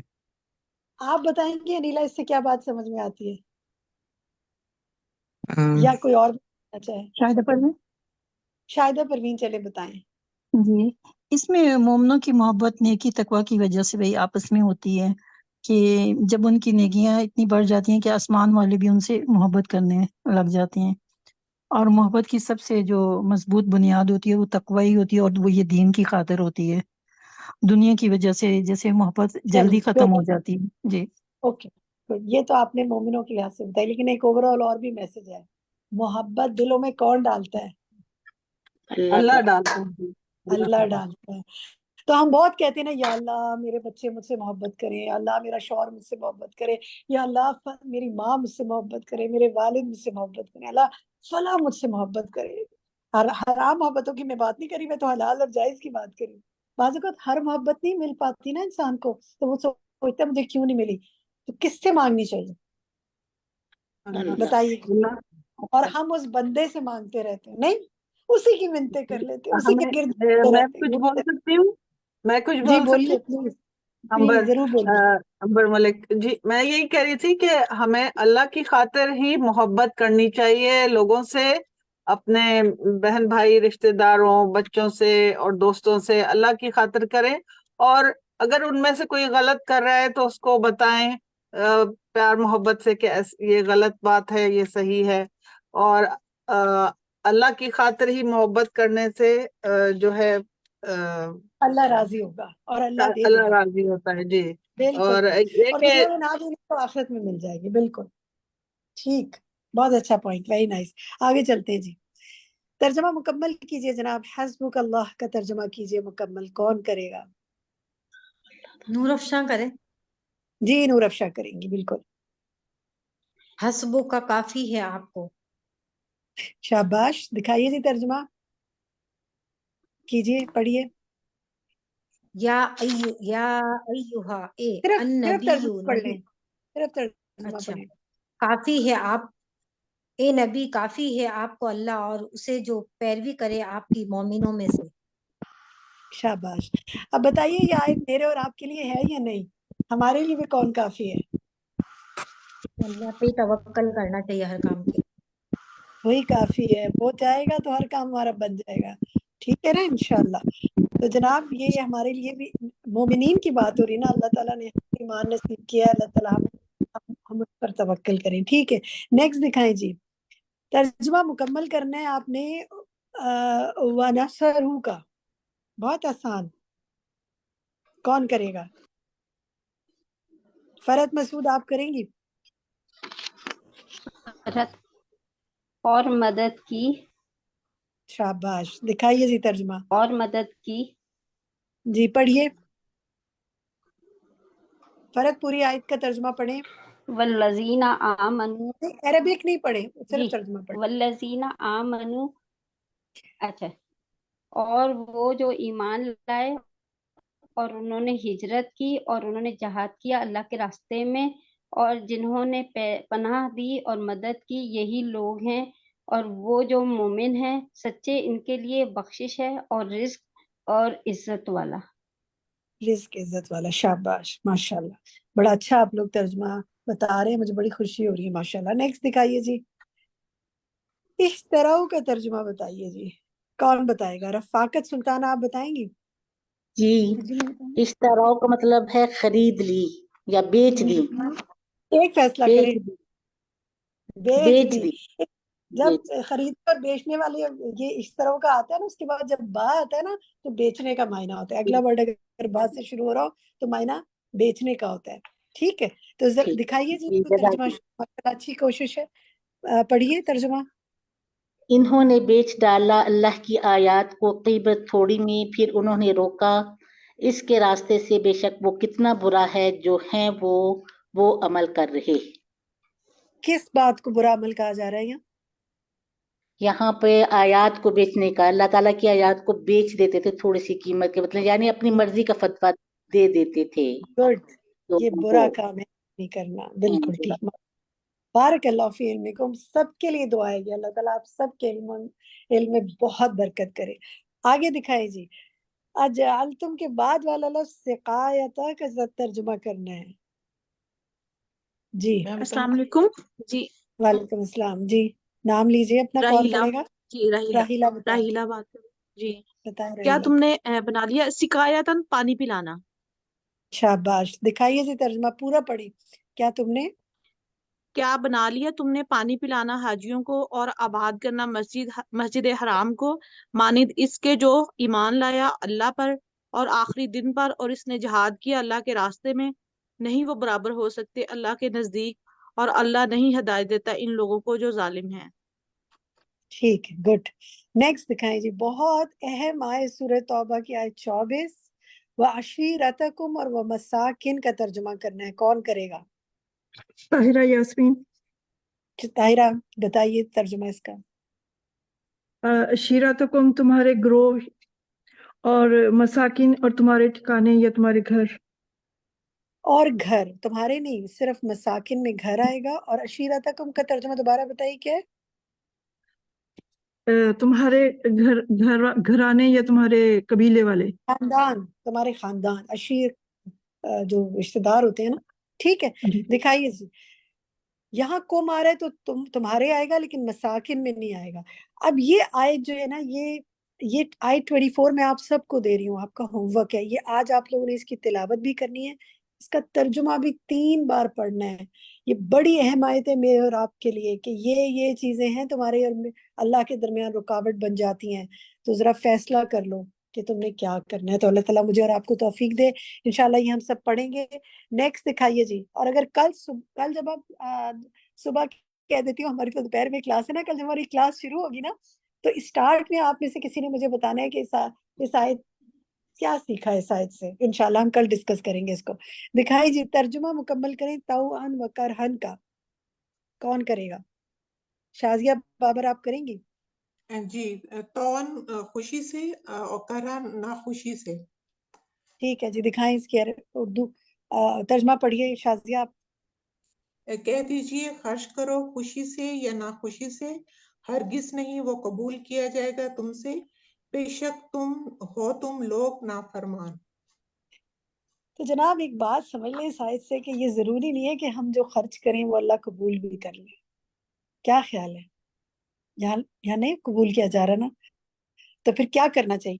آپ میں سے کوئی بتائے گا صدقہ کرتے ہوئے کیا کرنا چاہیے؟ بشرا یاسمین آپ کہیں گے کچھ؟ جی میم، صدقہ ہمیں خوشی سے کرنا چاہیے، اور یہ کہ پسندیدہ چیز جو ہے وہ خرچ کرنی چاہیے، اور اللہ کی رضا کے لیے خرچ کرنا چاہیے، کوئی ریاکاری اس میں نہیں ہونی چاہیے۔ گڈ، اور دعا بھی کرنی چاہیے کہ یا اللہ میں نے تو کر اللہ لیا، قبول قبول کر کر لیں۔ لے۔ جی بالکل، شاباش، ٹھیک ہے جی۔ نیکسٹ دکھائیے، نسو کا ترجمہ آپ نے اس آیت میں بتانا ہے۔ ایک ورڈ ہے، بہت آسان سا ہے، کئی اردو آتی ہے تو یہ بھی آ جائے گا، کون بتائے گا؟ فرحانہ شکیل آپ بتائیں گی؟ آپ ہی میں بھول بتاؤں؟ گئے، بھول گئے، ناسو بھول وعلیکم، گئے۔ کون بول رہے ہیں؟ دو لوگ بول رہے ہیں، مجھے سمجھ نہیں آیا۔ فرحانہ فرحانہ، شکیل بول رہی جی فرحان، جی، نسو بھول گئے، بھول گئے ٹھیک ہے۔ اللہ کو۔ تو کیا ہوا پھر؟ اللہ نے کیا کیا؟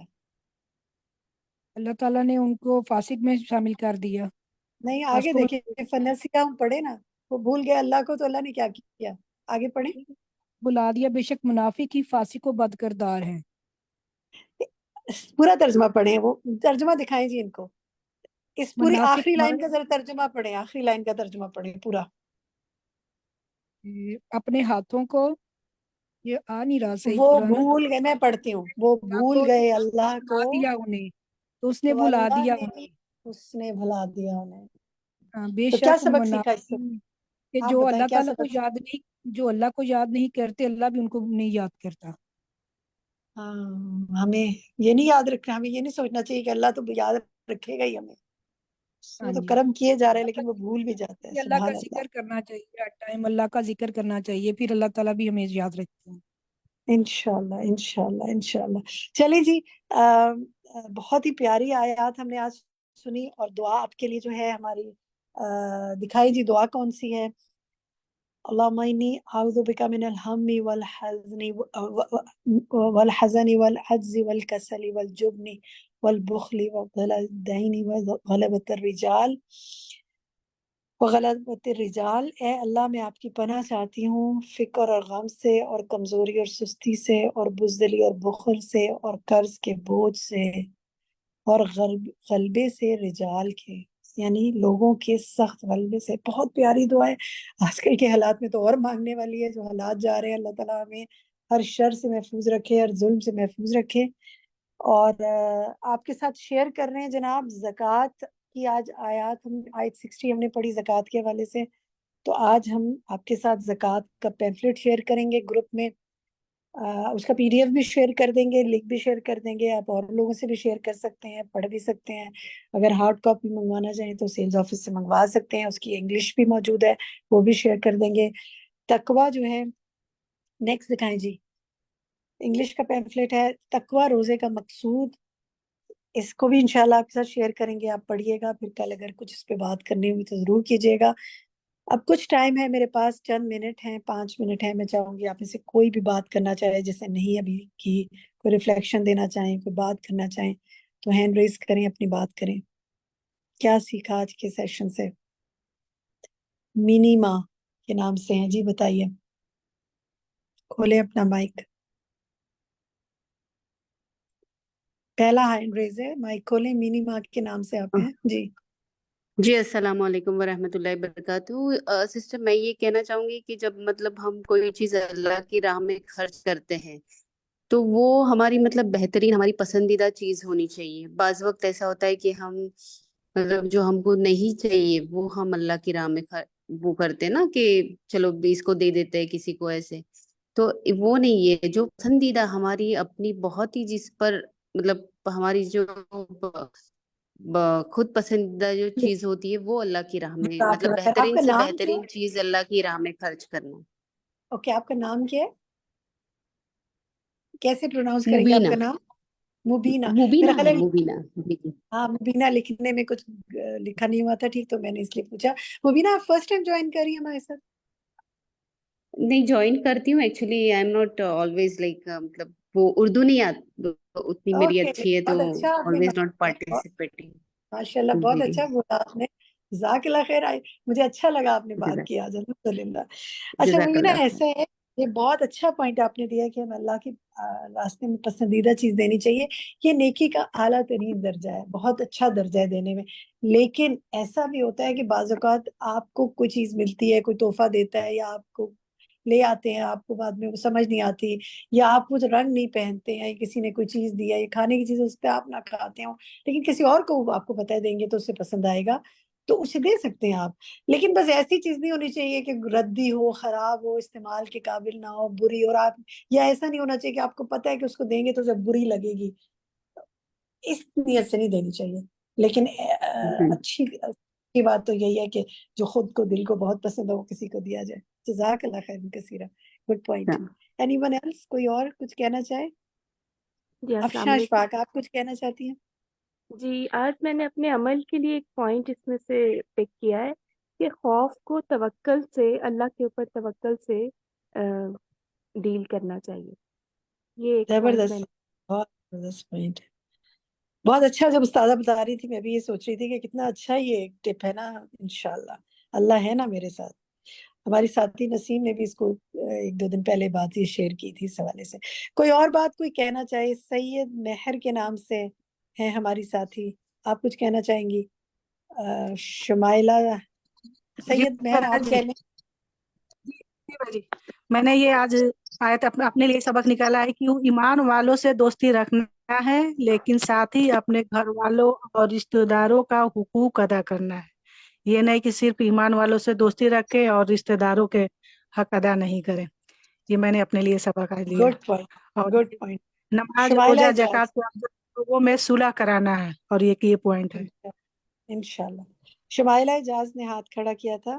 جی مجھے یہ بات بہت اچھی لگی ہے کہ ایمان کے بغیر نیک عمل ممکن نہیں ہے، کہ جب ہم بے شک کوشش کرتے ہیں کہ یہ کر لیں، لیکن اگر ہمارا ایمان مضبوط نہیں اللہ پر تو پھر ہم وہ بے فائدہ ہے ہمارے لیے۔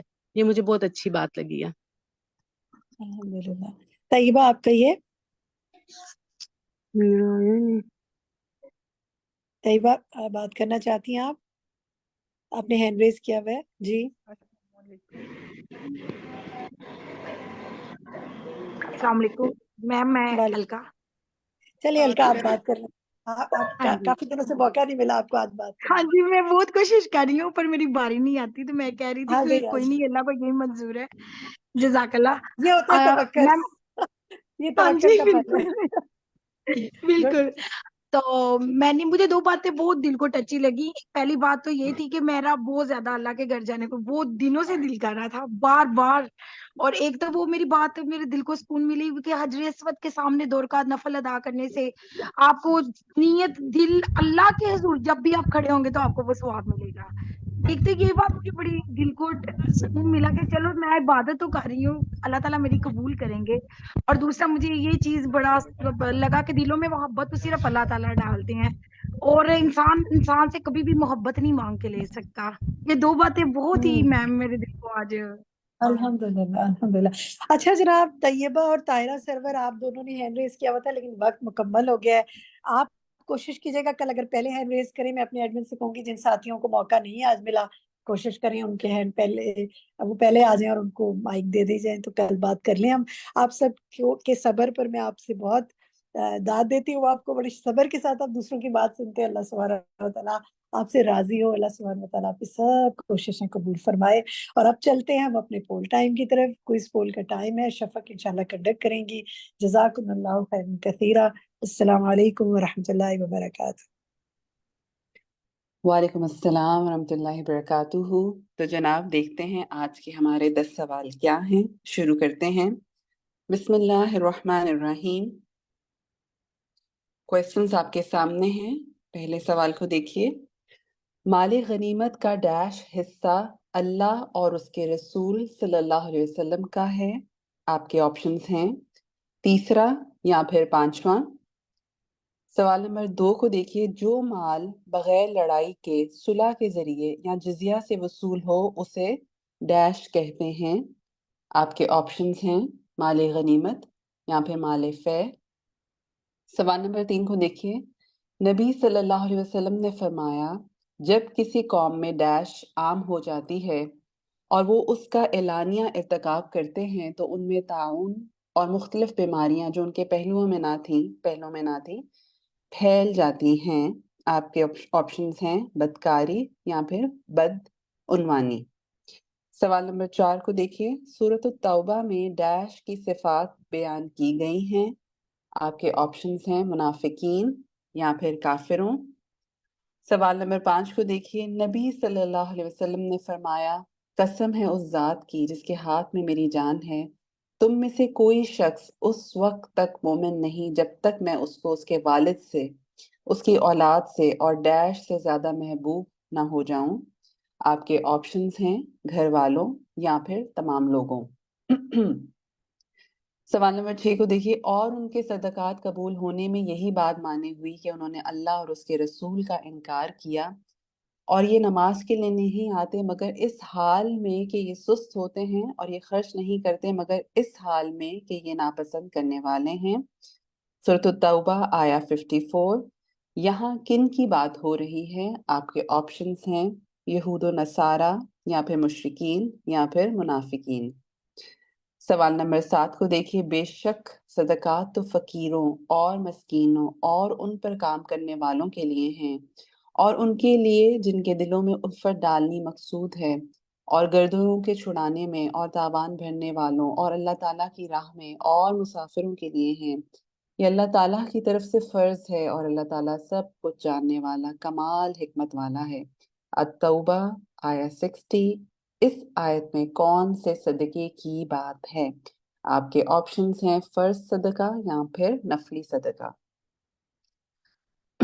سوال نمبر 8 کو دیکھیے. الذین یلمزون المتطوعین من المؤمنین فی الصدقات والذین لا یجدون الا جہدہم فیسخرون منہم. وہ لوگ جو خوش دلی سے صدقات دینے والے اہل ایمان پر طعنہ زنی کرتے ہیں اور ان لوگوں پر بھی جو اپنی محنت کے سوا کچھ نہیں پاتے تو یہ ان کا مذاق اڑاتے ہیں. تو یہاں پر المتوئین سے مراد وہ لوگ ہیں جو فرض زکوٰۃ کے علاوہ مزید مال ڈیش خرچ کرتے ہیں. تو آپ کے آپشنز ہیں دکھاوے کے لیے، یا پھر خوش دلی سے، یا پھر اپنے لیے. سوال نمبر 9 کو دیکھیے. حج اکبر ڈیش کو کہتے ہیں اور حج اصغر ڈیش کو کہتے ہیں. آپ کے آپشنز ہیں جمعے کے دن کیے جانے والے حج، عام دنوں میں کیے جانے والے حج، یا پھر حج اور عمرہ. آخری سوال کو دیکھیے.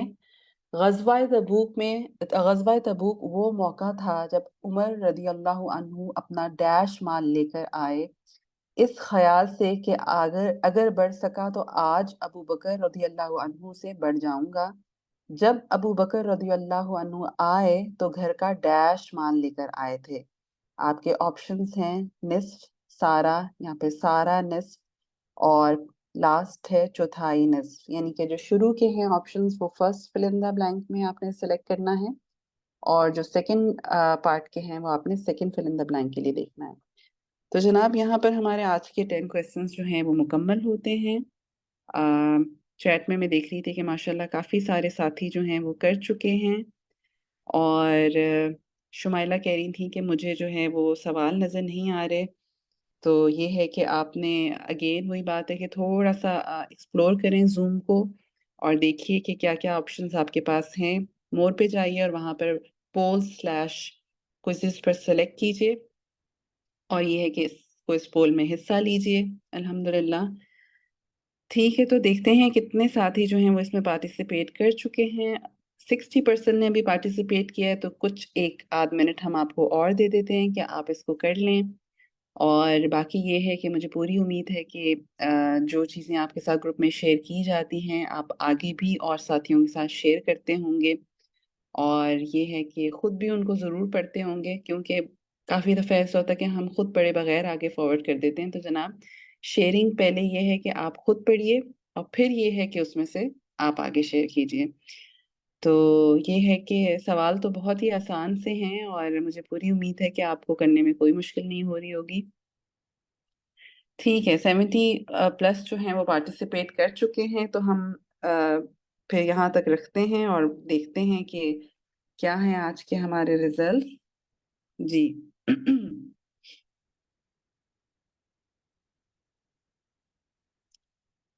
ریزلٹس آپ کے سامنے اسکرین پر موجود ہیں. پہلے سوال کو دیکھیے.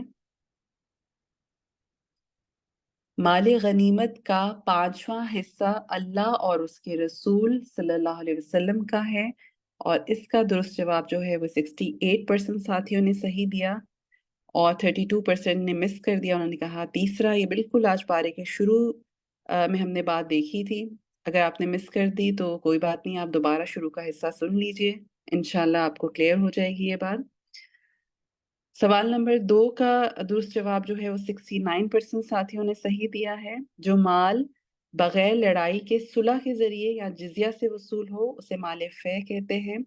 اچھا، اگر چونکہ کنفیوژن تھی تو اس کو دیکھ لیتے ہیں کہ دیکھیں مال غنیمت جو ہے نا وہ مال ہوتا ہے جو میدان جنگ میں دشمن کے ساتھ جب آپ جنگ کرتے ہیں نا پھر آپ اس کے بعد جیتنے کی صورت میں حاصل کرتے ہیں. ٹھیک ہے، اور مال فے جو ہے وہ اس کی مثال آپ کو سمجھ آ رہی ہے کہ بغیر لڑائی کے صلح کے ذریعے یا پھر جزیہ سے وصول ہو. ٹھیک ہے، تو ان دونوں کو اپنے پاس لکھ لیجئے تاکہ پھر یہ کنفیوژن جو ہے وہ انشاءاللہ دور ہو جائے گی.